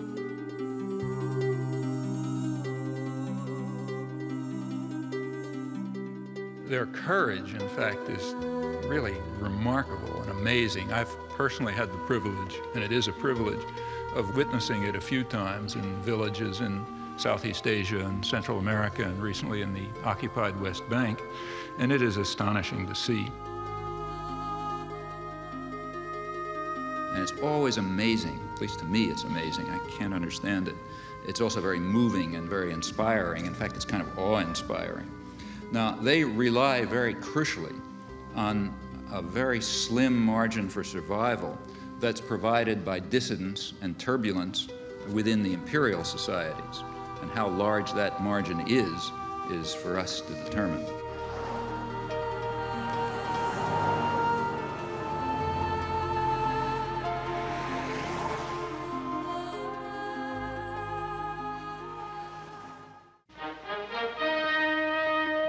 In today's on-the-spot assignment, we're going to see just what's behind the making of movies. The director and the crew are shooting a documentary film. Let's take a closer look. Okay, fine. Bob, this word documentary, what would you say is the difference between a documentary film and a feature movie? Well, there are a good many differences. One would be length. Generally speaking, documentaries are a good deal shorter than feature films. Also, documentaries have something to say in the way of a message. They are informational films.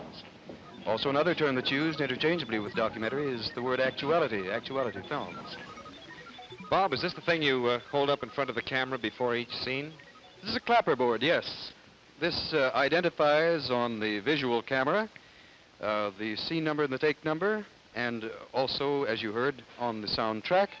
The editor back at the studio puts the two pieces of film together, matches where the lips of the clapper come together, and there you are in sync. Before the break, you were mentioning the media putting forth the information that the power elite want. I'm not sure if I understand, how does the power elite do this, and why do we stand for it? Why does it work so well? Okay, well, I think here we have to, I mean, there are really two questions here. One, is this picture of the media true? And there you have to look at the evidence. I mean, I've given one example, and that shouldn't convince anybody.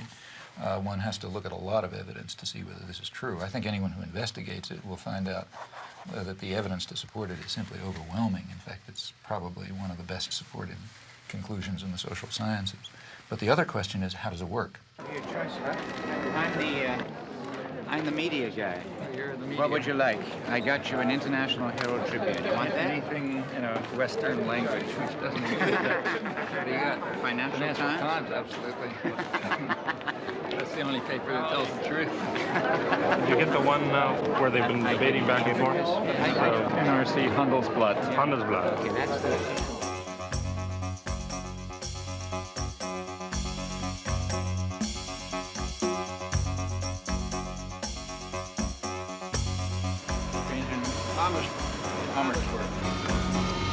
Well, this evening's program is scheduled as a debate, which puzzled me all the way through.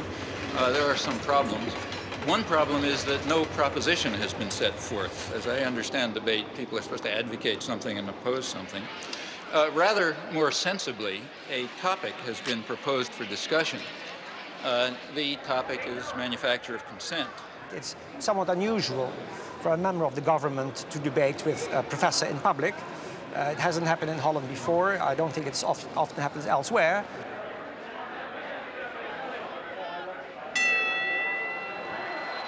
Mr. Bolkestein, the floor is yours. Now, we all know that a theory can never be established merely by examples. It can only be established by showing some internal inherent logic. Professor Chomsky has not done so. Professor Chomsky? He's quite right when he says you can't just pick examples. You have to do them in a rational way. That's why we compared examples. The truth is that things are not as simple as Professor Chomsky maintains. Another of Professor Chomsky's case studies concerns the treatment that Cambodia has received in the Western press. Here he goes badly off the rails. We didn't discuss Cambodia. We compared Cambodia with East Timor, two very closely paired examples. And we gave approximately 300 pages of detail covering this in Political Economy of Human Rights, including a reference to every article we could discover about Cambodia. Many Western intellectuals do not like to face the facts and balk at the conclusions that any untutored person would draw. Many people are very irritated by the fact that we exposed the extraordinary deceit over Cambodia and paired it with the simultaneous suppression of the US-supported ongoing atrocities in Timor. People don't like that. For one thing, we were challenging the right to lie in defense of the state. For another thing, we were exposing the apologetics and support for actual ongoing atrocities. That doesn't make you popular. Where did he learn about the atrocities in East Timor or in Central America, if not in the same free press which he so derides? You can find out where I learned about them by looking at my footnotes.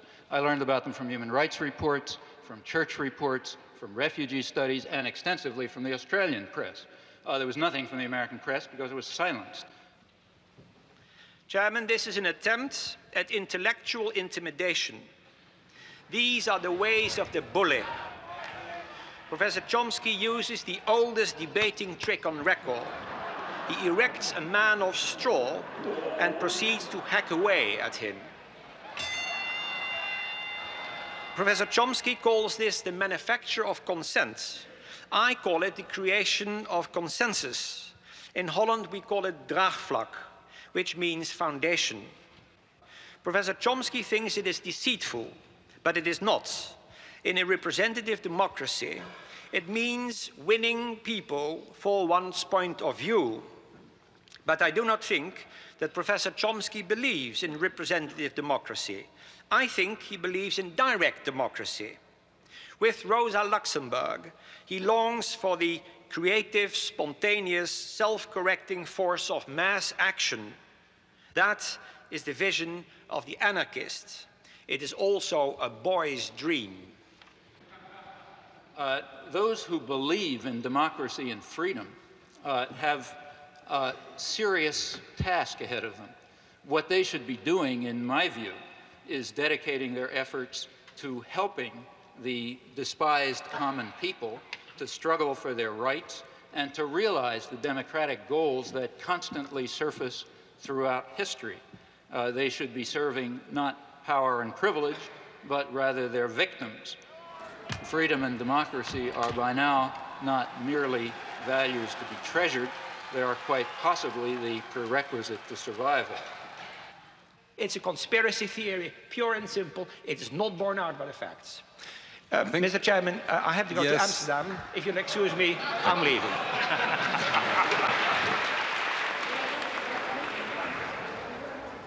One thing is sure.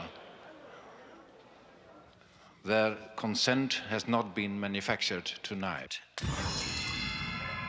There is nothing more remote from what I'm discussing, or what we have been discussing, than a conspiracy theory.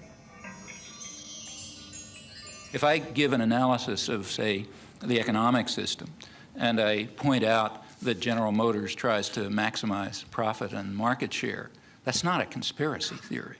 That's an institutional analysis. It has nothing to do with conspiracies. And that's precisely the sense in which we're talking about the media.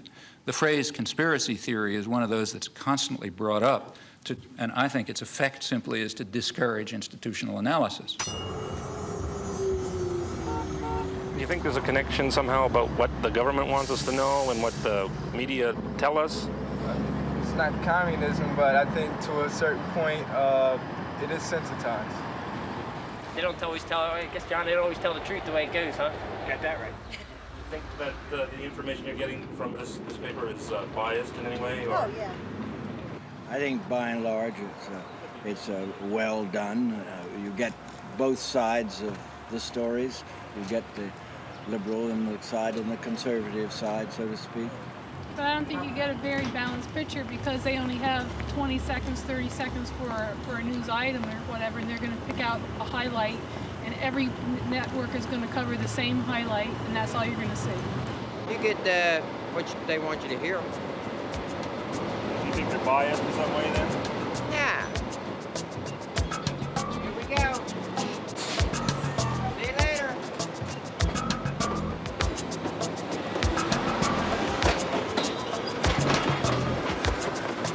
Is it possible for the lights to get a little brighter so I can see somebody out there? Yeah, for the last hour and 41 minutes, you've been whining about how the elite and how the government have been using thought control to keep radicals like yourself out of the public limelight. Now, you're here. I don't see any CIA men waiting to drag you off. You were in the paper. That's where everyone here heard you were coming from, in the paper, and I'm sure they're going to publish your comments in the paper. Now, a lot of countries, you would have been shot for what you have done today. So what are you whining about? We are allowing you to speak, and I don't see any thought control. First of all, I hadn't said one word about my being kept out of the limelight. The way it works here is quite different. Now, I don't think you heard what I was saying, but the way it works here is that there is a system of shaping, control, and so on, which gives a certain perception of the world. I gave one example. I'll give you sources where you can find thousands of others. And it has nothing to do with me. It has to do with marginalizing the public and ensuring that they don't get in the way of elites who are supposed to run things without interference. In a review of the Chomsky Reader, it was written that as he's been forced to the margins, he's become strident and rigid. Do you feel this categorization of your later writings is accurate and that you've been a victim of this sort of process you've been describing? Well, the business about being forced to other people will have to judge about the stridency. I don't believe it, but anyway, that's for other people to judge. However, the matter of being forced to the margins is a matter of fact, and the fact is the opposite of what is claimed. The fact is it's much easier to gain access to even the major media now than it was 20 years ago. You've dealt in such unpopular truths and have been such a lonely figure as a consequence of that. Do you ever regret either that you took the stand you took, have written the things you have written, or that we had listened to you earlier? I don't. I mean, there are particular things which I would do differently because you think about things, you do them differently. But in general, I would say I do not regret it. I mean, do you like being controversial? No, it's a nuisance. Because this mass medium pays little attention to the views of dissenters, not just Noam Chomsky, but most dissenters do not get much of a hearing in this medium. No, in fact, that's, again, completely understandable. They wouldn't be performing their societal function if they allowed favored truths to be challenged. Now, notice that that's not true when I cross the border anywhere, so that I have easy access to the media in just about every other country in the world. There's a number of reasons for that, and one reason is I'm primarily talking about the United States, and it's much less threatening. Your view there is that the militarization of the American economy essentially has come about because there are not other means of controlling the American population. In a democratic society. I mean, it may be paradoxical, but the freer the society is, the more it's necessary to resort to devices like induced fear.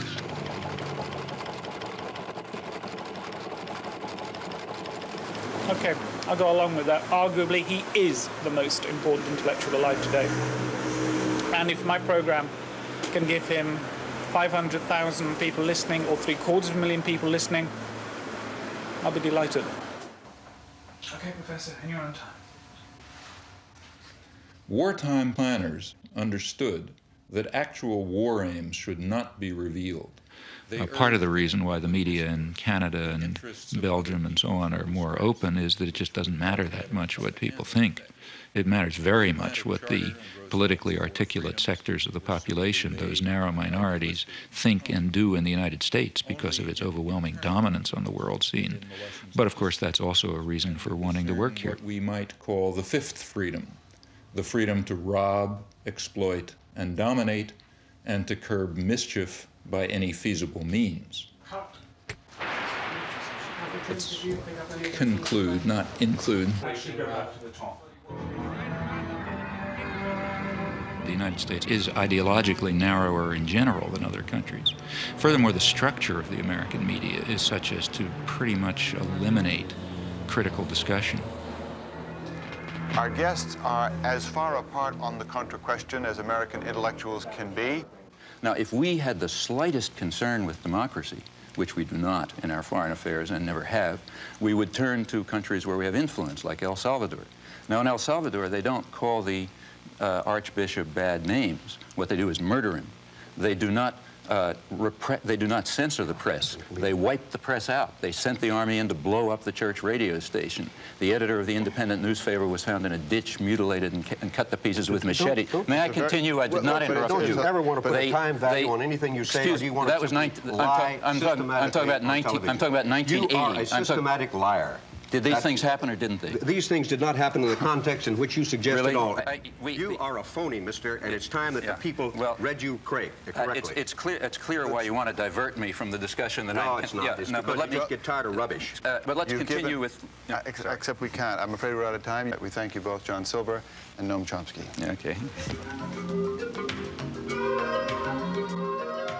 Last time you were here, you spoke about how when you go overseas, you are given access to the mass media. But here, that doesn't seem to be the case. Has that changed at all? Have you ever been invited to appear on Nightline or Brinkley? Yes, I have a couple times been invited to speak on Nightline. Couldn't do it. I had another talk and something or other. And to tell you the honest truth, I don't really care very much. FAIR, the media monitoring group, published a very interesting study of Nightline. It shows that their conception of a spectrum of opinion is ridiculously narrow, at least by European or world standards.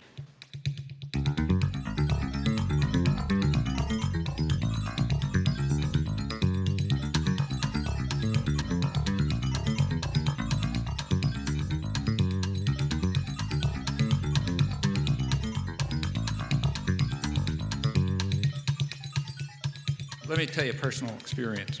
I happened to be in Madison, Wisconsin, on a listener-supported radio station, community radio station, a very good one. I was having an interview with the news director. I've been on that program dozens of times, usually by telephone, and he's very good. He gets to all sorts of people, and he started the interview by playing for me a tape of an interview that he had just had and had broadcast with the guy who's some mucky-muck in Nightline. I think his name is Jeff Greenfield or some such name. Does that name mean anything? I'm Jeff Greenfield for Nightline in New York. What about just in the selection of guests to analyze things? Why is Noam Chomsky never on Nightline? I couldn't begin to tell you. He's one of the leading intellectuals in the entire world. I have no idea. I mean, I can make some guesses. He may be one of the leading intellectuals who can't talk on television. You know, that's a standard that's very important to us. If you got a 22-minute show and a guy takes 5 minutes to warm up, now I don't know whether Chomsky does or not, he's out. One of the reasons why Nightline has the usual suspects is one of the things you have to do when you book a show is know that the person can make the point within the framework of television. And if people don't like that, they should understand it is about as sensible to book somebody who will take 8 minutes to give an answer as it is to book somebody who doesn't speak English. But in the normal given flow, that's another culture-bound thing. We got to have English-speaking people. We also need concision. So Greenfield, or whatever his name is, hit the nail on the head. The U.S. media are alone in that it is, you must meet the condition of concision. You got to say things between two commercials or in 600 words. And that's a very important fact, because the beauty of concision, you know, saying a couple of sentences between two commercials, the beauty of that is that you can only repeat conventional thoughts. I was reading Chomsky 20 years ago. I think his notion, didn't he co-author a new book called Engineering Consent or The Manufacturing of Consent? Mm-hmm. I mean, some of that stuff to me looks like it's from Neptune. This is the first time the Neptune system has been seen clearly by human eyes. These pictures, taken only hours ago by Voyager 2, are its latest contribution. You know, he's perfectly entitled to say that I'm seeing it through a prism, too. But my view of that, of his notions about the limits of debate in this country, is absolutely wacko. Suppose I get up on Nightline, say, and I'm given whatever it is, 2 minutes, and I say Gaddafi's a terrorist, Khomeini's a murderer, you know, et cetera, et cetera. The Russians, you know, invaded Afghanistan, all this sort of stuff. I don't need any evidence. Everybody just nods. On the other hand, suppose you say something that just isn't regurgitating conventional pieties. Suppose you say something that's the least bit unexpected or controversial. Suppose you say, I mean, the biggest international terror operations that are known are the ones that are run out of Washington. Or suppose you say, what happened in the 1980s is the U.S. government was driven underground. Suppose I say the United States is invading South Vietnam, as it was. The best political leaders are the ones who are lazy and corrupt. If the Nuremberg laws were applied, then every post-war American president would have been hanged. The Bible is probably the most genocidal book in our total canon. Education is a system of imposed ignorance. There's no more morality in world affairs fundamentally than there was in the time of Genghis Khan. They're just different, you know, they're just different factors to be concerned with. Now, Chomsky, thank you. Well, you know, people will quite reasonably expect to know what you mean. Why did you say that? I never heard that before. If you said that, you better have a reason, you know, you better have some evidence. In fact, you better have a lot of evidence, because that's a pretty startling comment. You can't give evidence if you're stuck with concision. You know, that's the genius of this structural constraint. And in my view, if people like, say, Nightline and McNeil Lehrer and so on were smarter, if they were better propagandists, they would let dissidents on, let them on more, in fact. The reason is that they would sound like they're from Neptune. Then comes our special conversation on the Middle East crisis. Tonight's is with the activist, writer, and professor Noam Chomsky. Again, there has been an offer on the table, which we rejected, an Iraqi offer last April, to eliminate their chemical and other unconventional arsenals if Israel were to simultaneously do the same. We rejected it, but I think that should be pursued as well. Sorry to interrupt you. I have to end it there. That's the end of our time. Professor Chomsky, thank you very much for joining us. AT&T has supported the McNeil Lehrer NewsHour since 1983 because quality information and quality communications is our idea of a good connection. AT&T, the right choice. Oh, okay. If you just could you just sit there for half a second? It's just for a two-shot, that's all, and then we can do everything else. Okay. Yeah, what about the mic? Is that a problem? I think there's some stuff hanging around here. Right, the idea of this one is it's just a shot where I'm seen talking to you and you're seen listening to me. I'll ask you, though, if you don't speak to me or move your lips so that I can be seen to be asking you a question. The reason for the shot is simply this. I'm used to it. Okay, just don't talk to me and I'll keep going, that's the thing. The reason for the shot, I'll explain it through because I usually find that's the easiest way to do it. The reason for the shot is I need a shot where you're sitting and seen, listening to me while I'm asking you a question. We can use the shot to introduce you, explain who you are, where you fit into the piece I'm doing. But if you don't speak to me, I can also use... Got it? Okay, thanks for your time. Righto.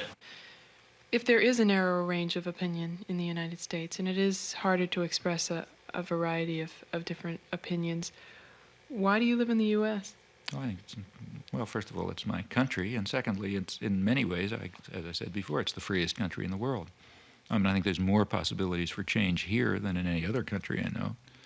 But again, comparatively speaking, it's the country where the state is probably most restricted. But isn't that what you should be looking at comparatively rather than in absolute terms? But you don't create that impression. On the contrary, well, maybe I don't give the impression. I certainly say it often enough.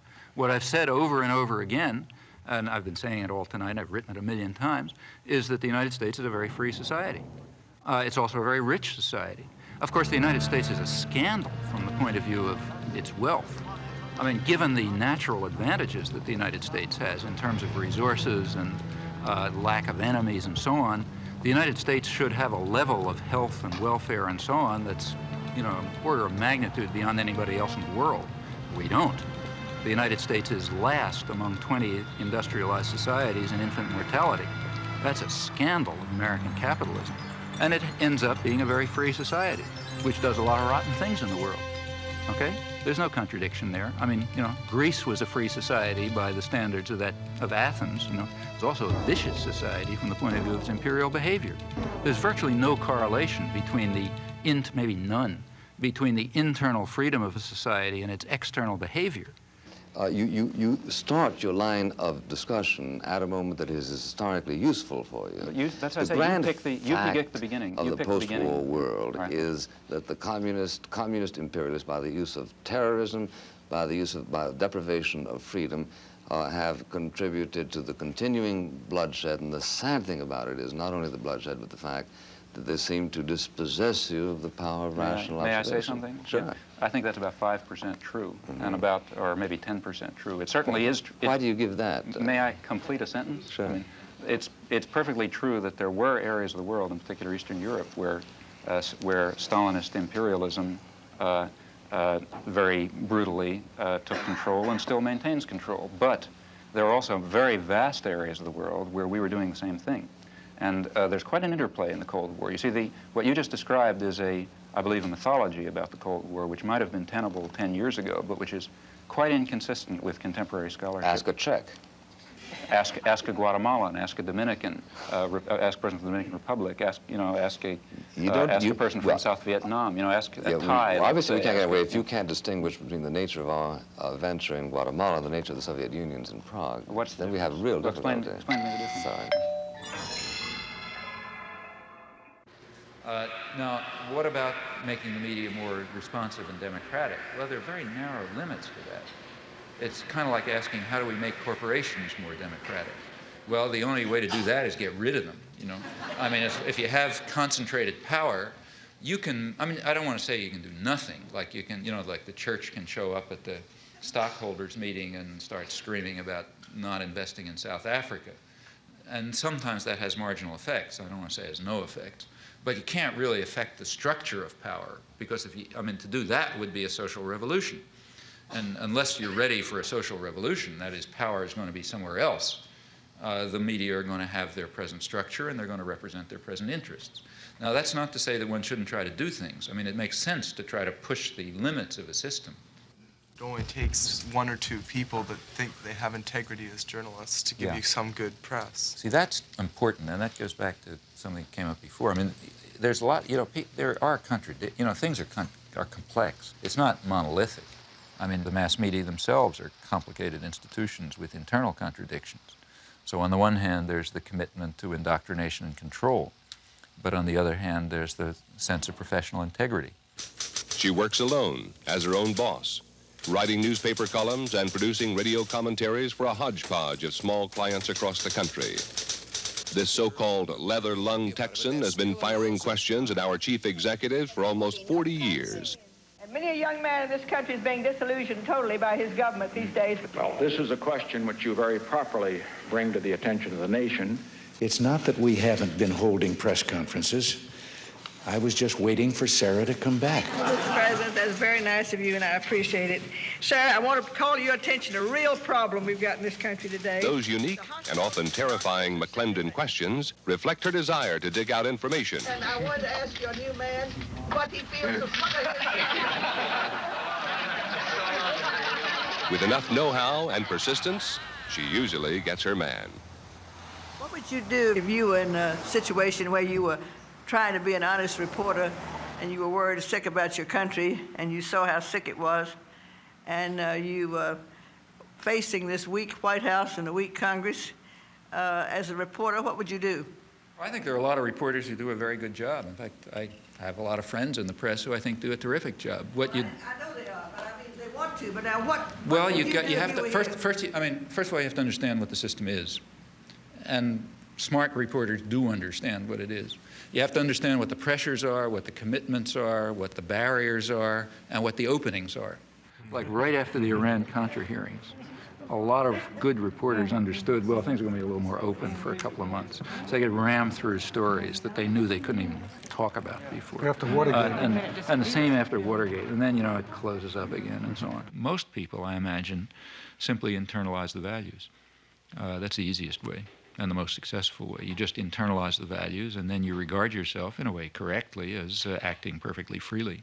All right, let's get to the White House now, where I think veteran correspondent Frank Sesno could tell us a little bit about self-censorship. That inertial guidance system's always going on, isn't it? Is there any formal censorship there? Well, there's no self-censorship, Reed. If somebody tells me something, I'm going to pass it on, unless there's a particular and compelling reason not to. I can't deny that I wouldn't like to have access to the Oval Office and all the same maps and charts and graphs that the president's looking at, but that's not possible, it's not realistic, and it's probably not even desirable.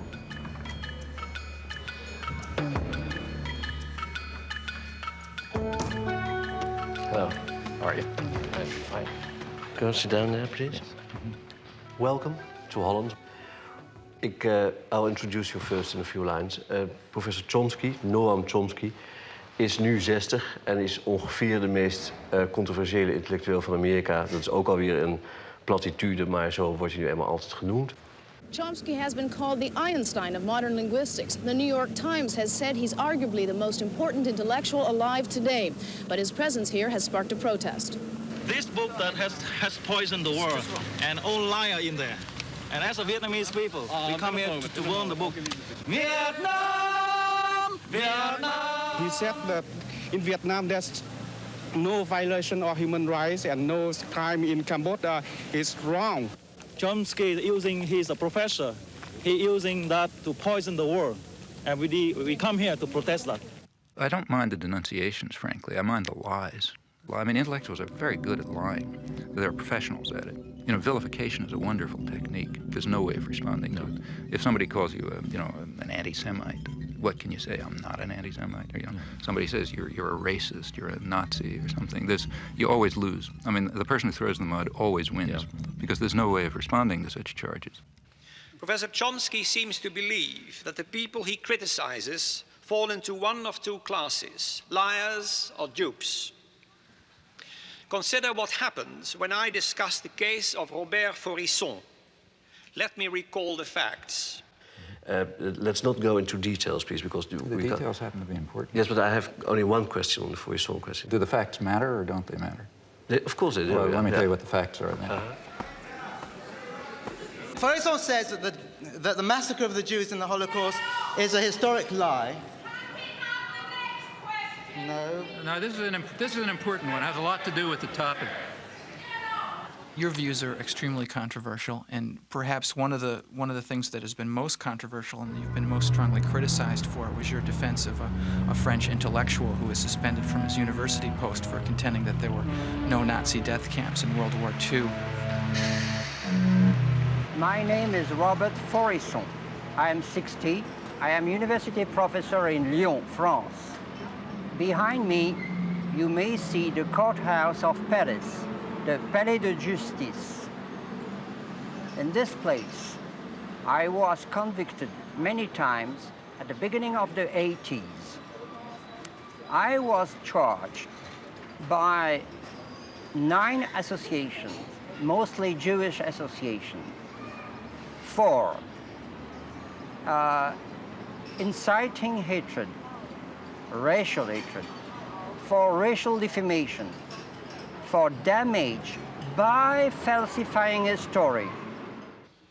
Professor Chomsky and a number of other intellectuals signed a petition in which Faurisson is called a respected professor of literature who merely tried to make his findings public. Perhaps we can start with just the story of Robert Faurisson and your involvement. More than 500 people signed, maybe 600, mostly universitaires, scholars. And what happened to the other 499 of them? How come we only hear about Chomsky's signature? Well, I think it's because Chomsky is in himself a kind of political power. I signed a petition calling on the tribunal to defend his civil rights. At that point, the French press, which apparently has no conception of freedom of speech, concluded that since I had called for his civil rights, I was therefore defending his theses. Faurisson then published a book in which he tried to prove that the Nazi gas chambers never existed. What we deny is that there was an extermination program and an extermination actually, especially in gas chambers or gas vans. The book contains a preface written by Professor Chomsky in which he calls Faurisson a relatively apolitical sort of liberal. A communist is a man, a Jew is a man, a Nazi is a man, I am a man. Are you a Nazi? I am not a Nazi. How would you describe yourself politically? Nothing. Preface that you wrote, whether you attached it. That's not the preface that I wrote, because I never wrote a preface. And you know that I never wrote a preface. Yeah, he's referring to a statement of mine on civil liberties, which was added to a book in which Faurisson, excuse me. Yes, I used... And the language you use has meaning. That's right. And the language I use... As a political liberal, or as someone whose views can be dignified by the word findings or conclusions, that is a judgment, and that is a favorable judgment of his views. On the contrary. Can I continue with the facts? Yes, you can continue with the facts for hours, but I mean, but there are few facts that, yeah, okay. Let's get to the so-called preface. I was then asked by the person who organized the petition to write a statement on freedom of speech, just banal comments about freedom of speech, pointing out the difference between defending a person's right to express his views and defending the views expressed. So I did that. I wrote a rather banal statement called Some Elementary Remarks on Freedom of Expression, and I told him, do what you like with it. So Pierre produced a book which all the arguments of Faurisson were to be put in front of the court. And we thought wise to use the text of Noam Chomsky as a kind of warning, a foreword, to say that it was a matter of freedom of expression, freedom of thought, freedom of research. Why did you try at the last moment to get it back from the book? That's the one thing I'm sorry about. But that's the real important thing. It's of not. course, You mean the fact that I tried to retract it? With that you said it was wrong of you No, I to do didn't. it. See, in fact, take a look at what I wrote a letter, which was then publicized, in which I said, look, things have reached the point where the French intellectual community simply is incapable of understanding the issues. At this point, it's just going to confuse matters even more if my comments on freedom of speech happen to be attached to this book, which I didn't know existed. So just to clarify things, you better separate them. Now, in retrospect, I think I probably shouldn't have done that. I should have just said, fine, then let it appear, because it ought to appear. But that's, apart from that, I regard this as not only trivial, but as compared with other positions I've taken on freedom of speech, invisible. I do not think that the state ought to have the right to determine historical truth and to punish people who deviate from it.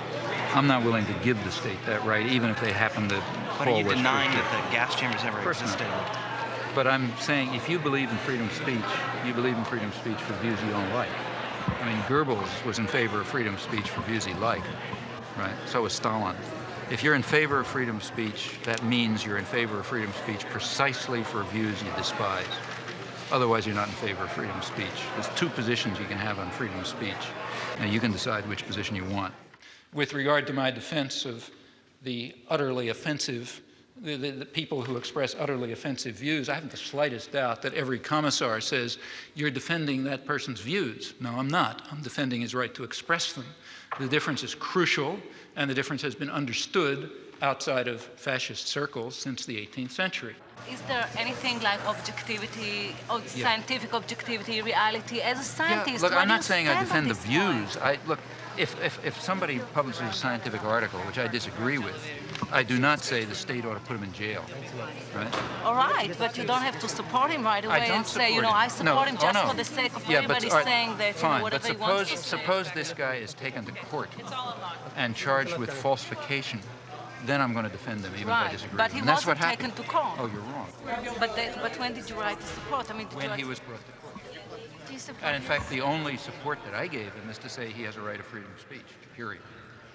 There is no doubt in my mind that the example that I gave about this story is the Holocaust that did not exist is very, very typical. How much I'll give you another example about the How Middle much East. of the American press believes that Faurisson has anything to say, or any press?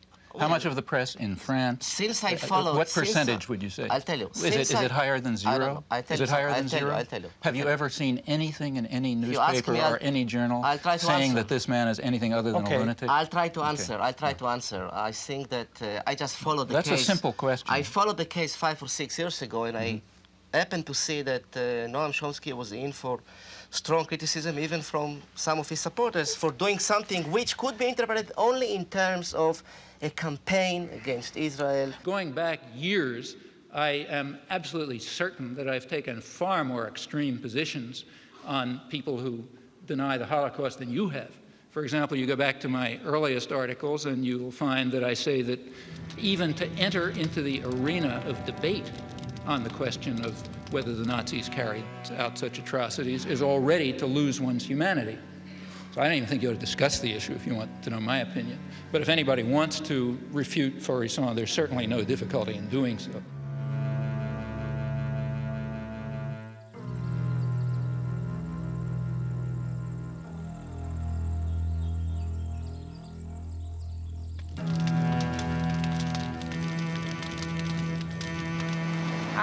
I'm not interested in freedom of speech and all that. I have to win, and that's the question. And I shall win.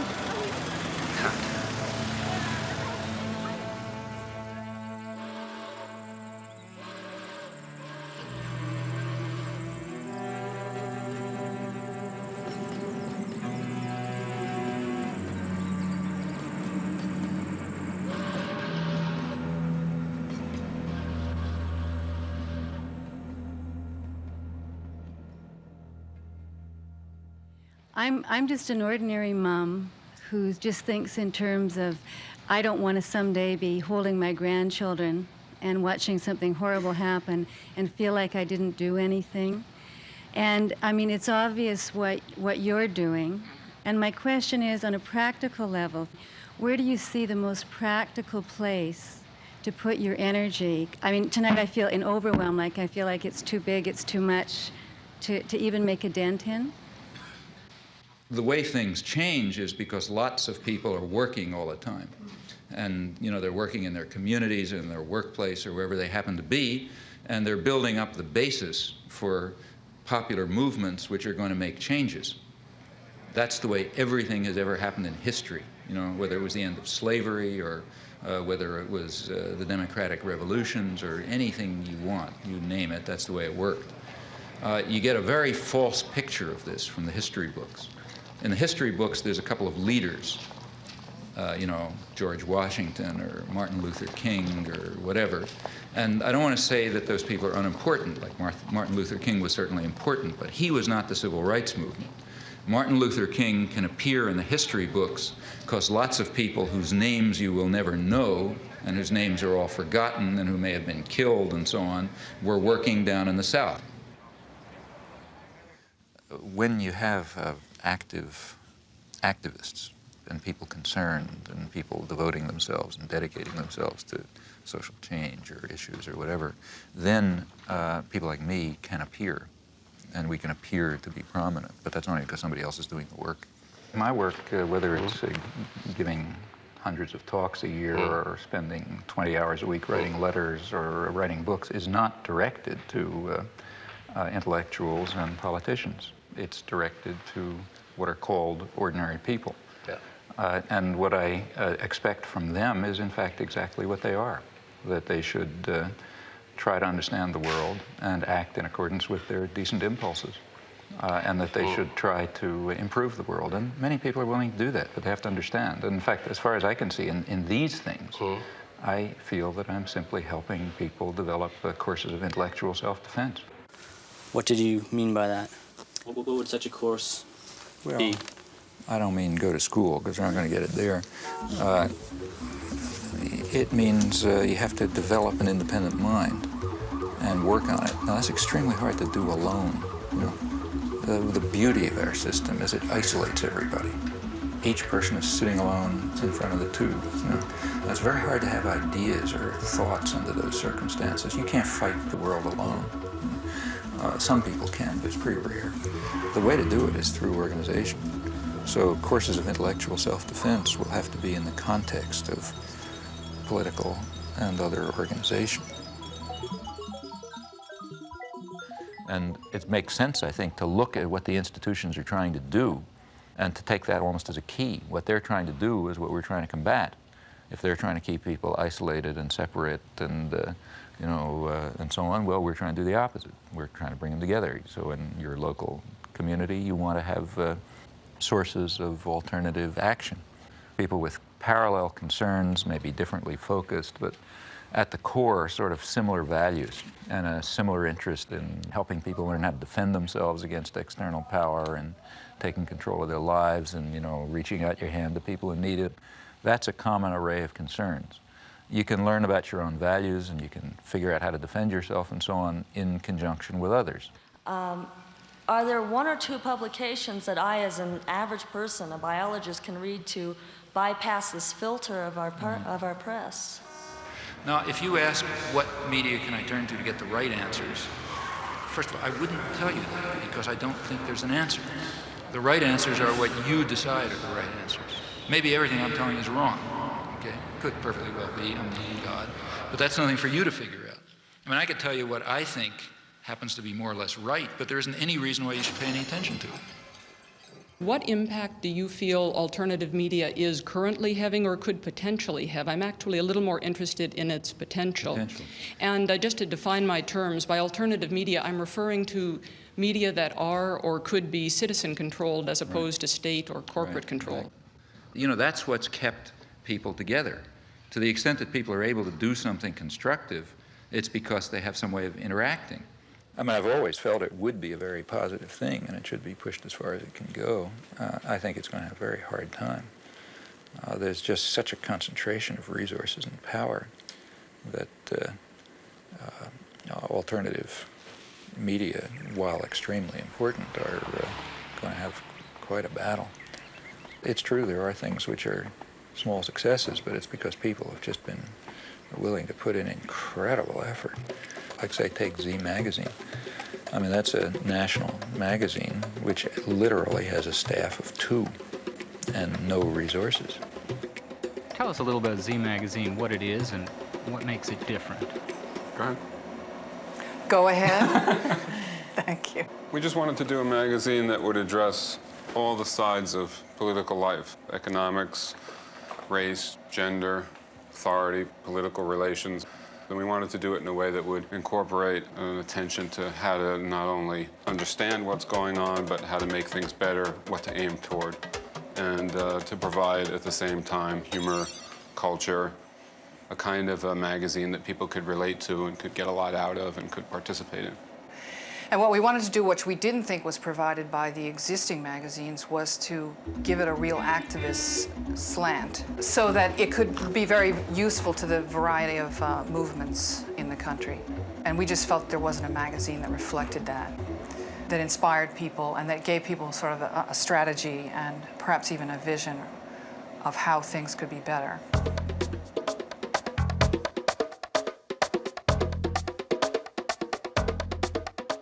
South End Press has sort of made it. That is, they're surviving. It's a small collective, again, with no resources, and they put out a lot of books, including quite a lot of good books. But for a South End book to get reviewed is almost impossible. Editorially and business-wise, we make decisions based on a politics that no corporate publisher can really advocate because of their ties to corporate America. We can solicit manuscripts based on what we feel is the relevance for the movement, and we can make our business decisions based on whether we feel people can afford our books, whether we feel that a book might not make that much money, but it needs to be out there, and maybe there's 1,000 people who would buy it. And those are criteria that we feel are very precious in this day of corporate mergers. Well, and likewise, our structure about sharing work and continuing our training process as long as we're at the press, there are losses there in terms of productivity, but in terms of empowerment, all of us are then able to say, my perspective is different from yours, then all of our intelligence gets used in making those decisions, and not just whoever happens to have done it the longest, whoever happens to have graduated from the best schools in order to be the best editor, making all the decisions and only using his or her intelligence. Listener-supported radio in the United States has undergone a remarkable growth in the last decade. It's perhaps the fastest growing alternative media. There are many reasons for this. First and foremost is that it's enormously economical, and it reaches communities that have not been served by community radio before. And in Boulder particular, we see with someone like Noam Chomsky, who's been there, I believe, 3 times in the last 6 years, he has a tremendous audience, and KGNU is partly responsible for that because we play his tapes on a regular basis, we play his lectures and his interviews. So when he does come to Boulder and people hear what he has to say, they're able to tune in. It's not something exotic or esoteric that he's talking about. It's material that they're very familiar with, and he's noted this, incidentally. I mean, if there's a listener-supported radio station, that means that people can get daily, every day, a different way of looking at the world, not just what the corporate media want you to see, but a different picture, a different understanding. Not only can you hear it, but you can participate in it. You can add your own thoughts, and you can learn something, and so on. Well, that's the way people become human, That's the way you become human participants in a social and political system. Hello, I'm Ed Robinson, and this is Non-Corporate News. What is non-corporate news, and why is it necessary? I didn't want to just show another film at a library or something. I wanted to make my own statement. I thought it'd be more fun to do, and perhaps I could get other people involved in a project besides showing a film. We could make a film or a video. The local cable station's hooked up to 3 communities: Lynn, Swampscott, and Salem. So that's 30,000 people, or 30,000 homes, I'm not sure, but I'm sure a lot of people will see it, and it'll be the kind of people who don't go out to see a film. It'll go right into their houses, so if they're flipping through the channels, they might be able to get a completely new idea of the world.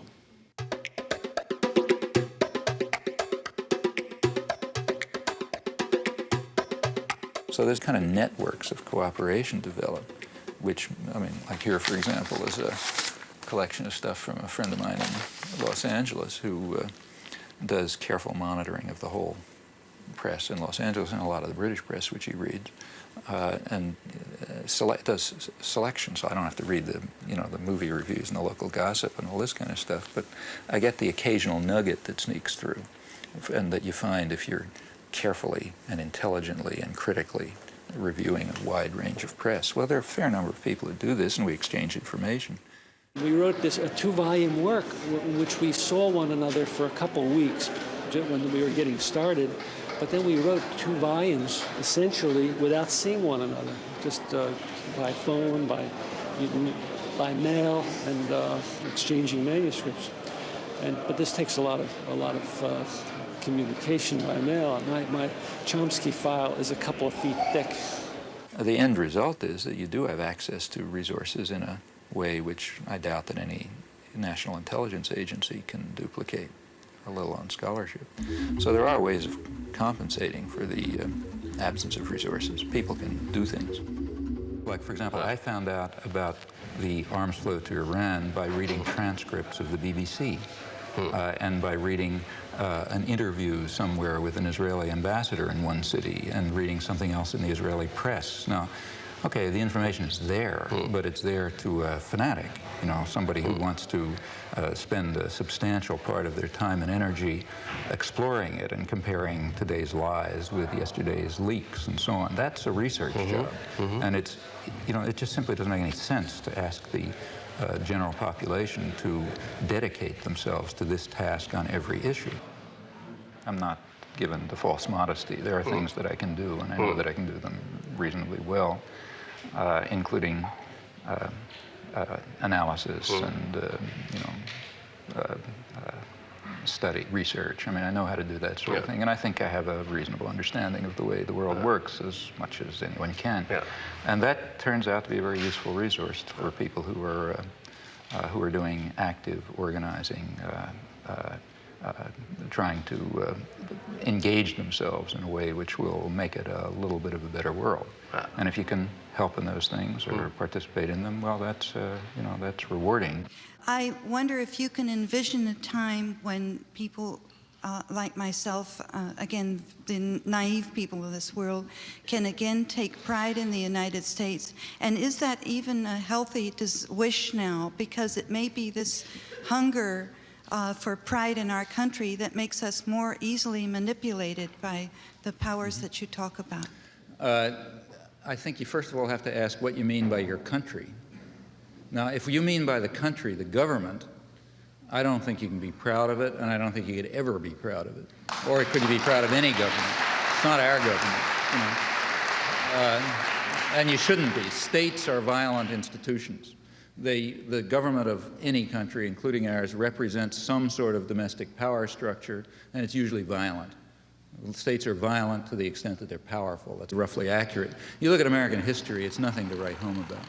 You know, why are we here? We're here because, say, some 10 million Native Americans were wiped out. That's not very pretty. Until the 1960s, it was still cowboys and Indians. In the 1970s, for the first time, really, it became possible even for scholarship to try to deal with the facts as they were. For example, to deal with the fact that the Native American population was far higher than had been claimed, millions higher, maybe as many as 10 million higher than had been claimed, and that they had an advanced civilization, and that there was something akin to genocide that took place. Now, we went through 200 years of our history without facing that fact. One of the effects of the 1960s is it's possible to at least begin to come to think about the facts. Well, that's an advance. Do you think that this activism 20 years ago has made a difference in how our society operates now? It has not changed the institutions and the way they function, but it has led to very significant cultural changes. Remember, these movements of the 60s expanded in the 70s and expanded further in the 80s, and they reached into other parts of the society and different issues. A lot of things that seemed outrageous in the 60s are taken for granted today. So, for example, take the feminist movement, for example, which barely began to exist in the 60s. Now it's part of general consciousness and awareness. The ecological movements began in the 70s. The third world solidarity movements were very limited in the 60s. It was really Vietnam. And in the 60s also it was a student movement, as you say. Now it's not. Now it's mainstream America. If there is more dissidence now than you can remember, why do you go on to write that the people feel isolated? Because I think much of the general population recognizes that the organized institutions do not reflect their concerns and interests and needs. They do not feel that they participate meaningfully in the political system. They do not feel that the media are telling them the truth or even reflect their concerns. They go outside of the organized institutions to act. We see more and more of our elected leaders and know less and less of what they're doing. Yeah. This medium does that. Very striking. In fact, the presidential elections have been almost removed from the point where the public even takes them seriously as involving a matter of choice. So what do you think about what goes on in the White House? It's kept too private, I think. Yeah, they should come out. I know. People. Yeah. Who should talk to the people? George Bush. Well, it means that the political system increasingly functions without public input.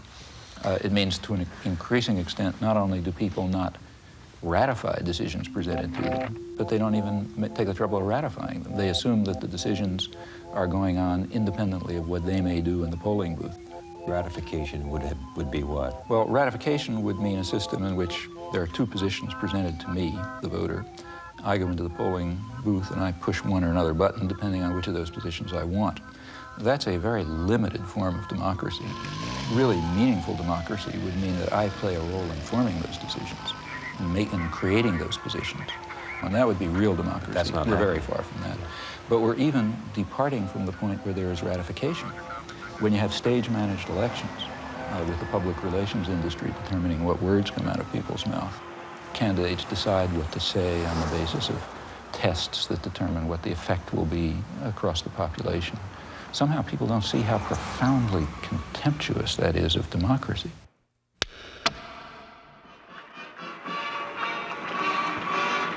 The solemn moment is near, but first, the swearing in of Van Quayle.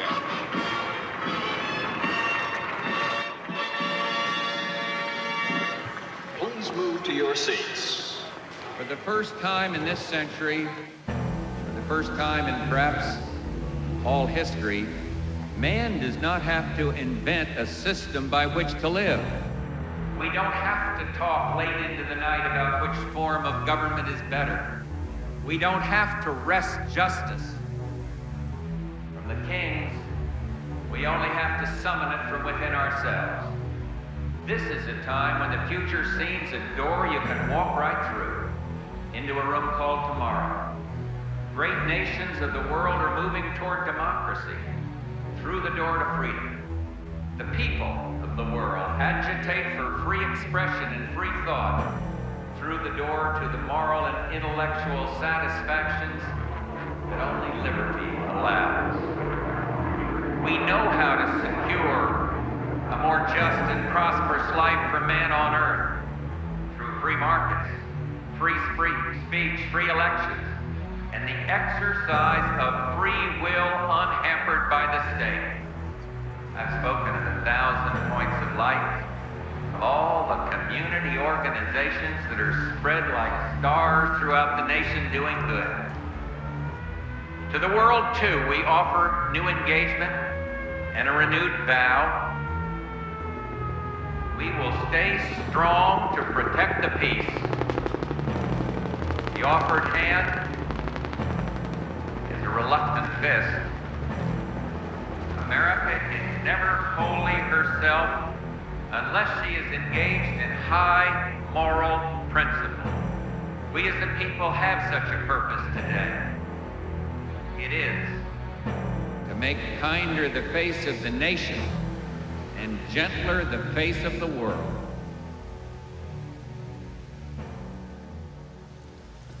Referring back to your earlier comment about escaping from or doing away with capitalism, I was wondering what scheme, workable scheme, you would put in its place? Me? Or well, what I would, yeah. what well, would you know, you suggest to others who might be in a position to set it up and get it going? Well, I mean, I think that what used to be called centuries ago wage slavery is intolerable. I mean, I don't think people ought to be forced to rent themselves in order to survive. I think that the economic institutions ought to be run democratically by their participants, by the communities in which they exist, and so on. And I think basically through various kinds of free association. Historically, have there been any sustained examples on any substantial scale of societies which approximated to the anarchist ideal? There are small societies, small in number, that have, I think, done so quite well, and there are a few examples of large-scale libertarian revolutions which were largely anarchist in their structure.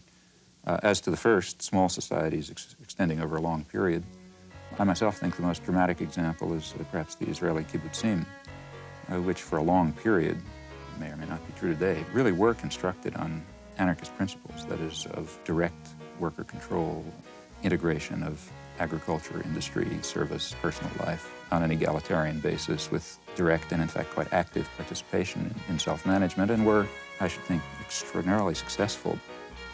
A good example of a really large-scale anarchist revolution, or largely anarchist revolution, in fact, the best example, to my knowledge, is the Spanish Revolution in 1936.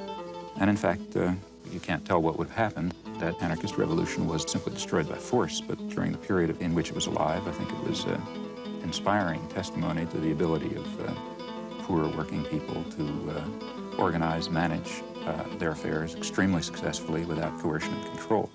How far does the success of libertarian socialism or anarchism as a way of life really depend on a fundamental change in the nature of man, both in his motivation, his altruism, and also in his knowledge and sophistication? I think it not only depends on it, but in fact, the whole purpose of libertarian socialism is that it will contribute to it.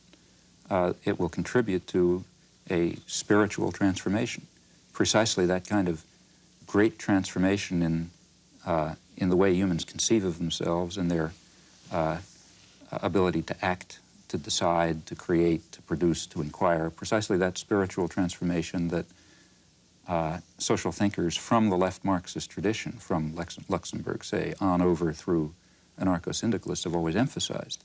So on the one hand, it requires that spiritual transformation. On the other hand, its purpose is to create institutions which will contribute to that transformation.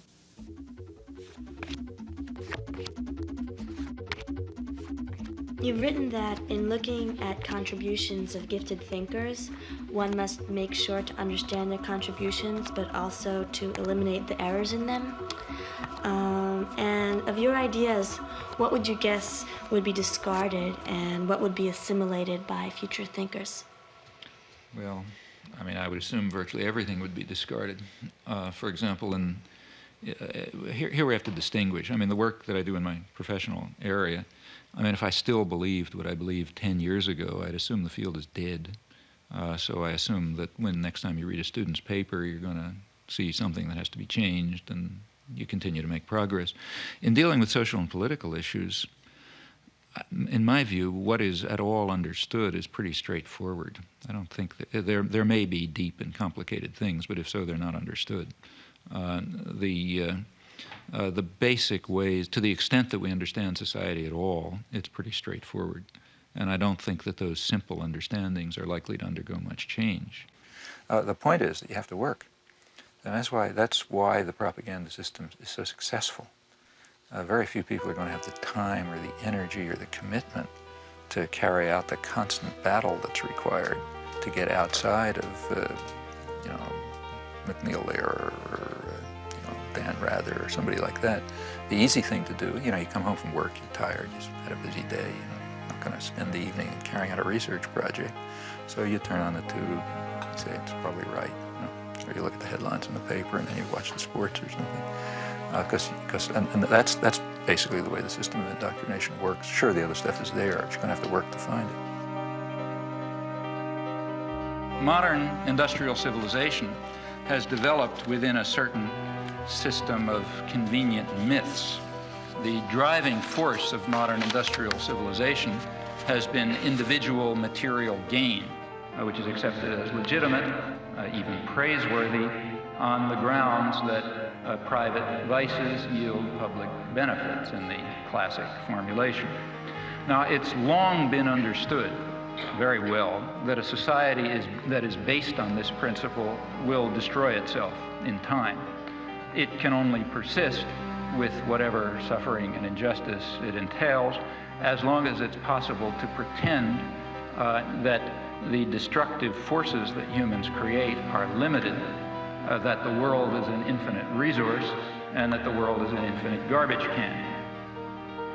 At this stage of history, either one of two things is possible. Either the general population will take control of its own destiny and will concern itself with community interests, guided by values of solidarity and sympathy and concern for others, or alternatively, there will be no destiny for anyone to control. As long as some specialized class is in a position of authority, it is going to set policy in the special interests that it serves.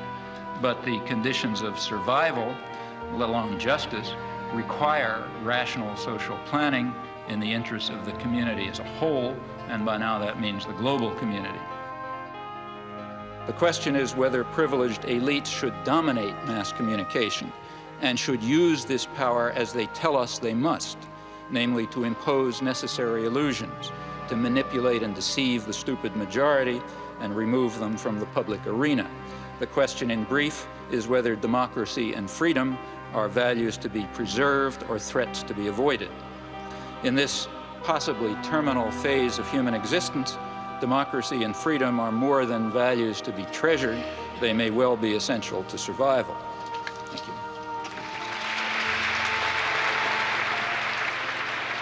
you. He's up there thinking for himself, and he's deciphering this tremendously overweighted body of information, which he puts into an order and gives you the feeling that you can do the same thing, that the whole thing is decipherable.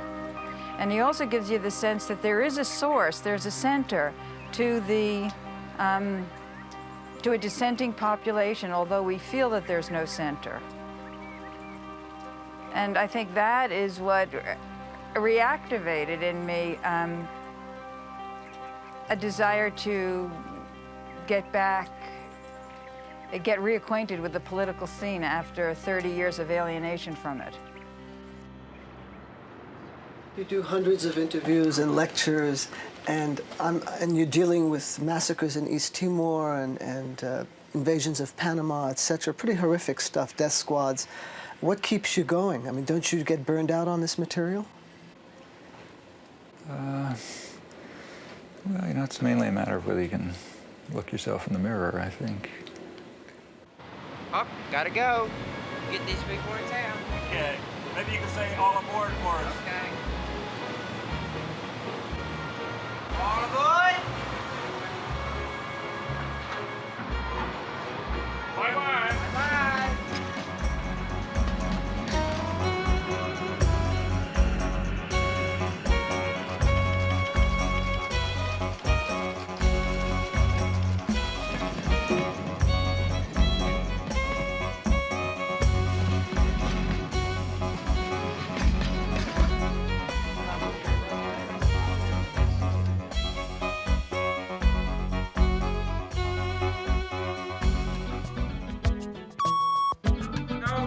Couldn't see it.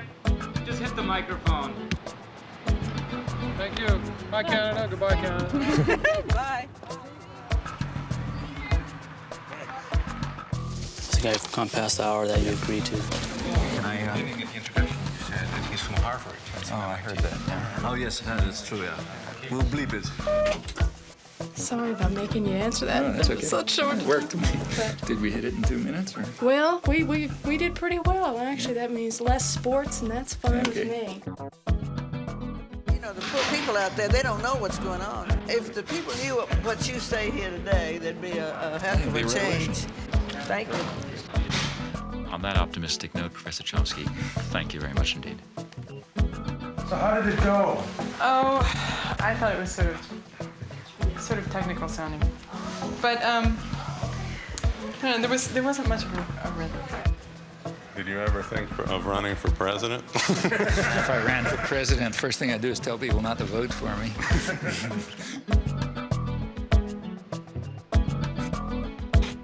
This guy's got to go home. He really does. Yeah. And people still believe that the Celtics, Boston, are the world champions. Couldn't you let him go? Thanks.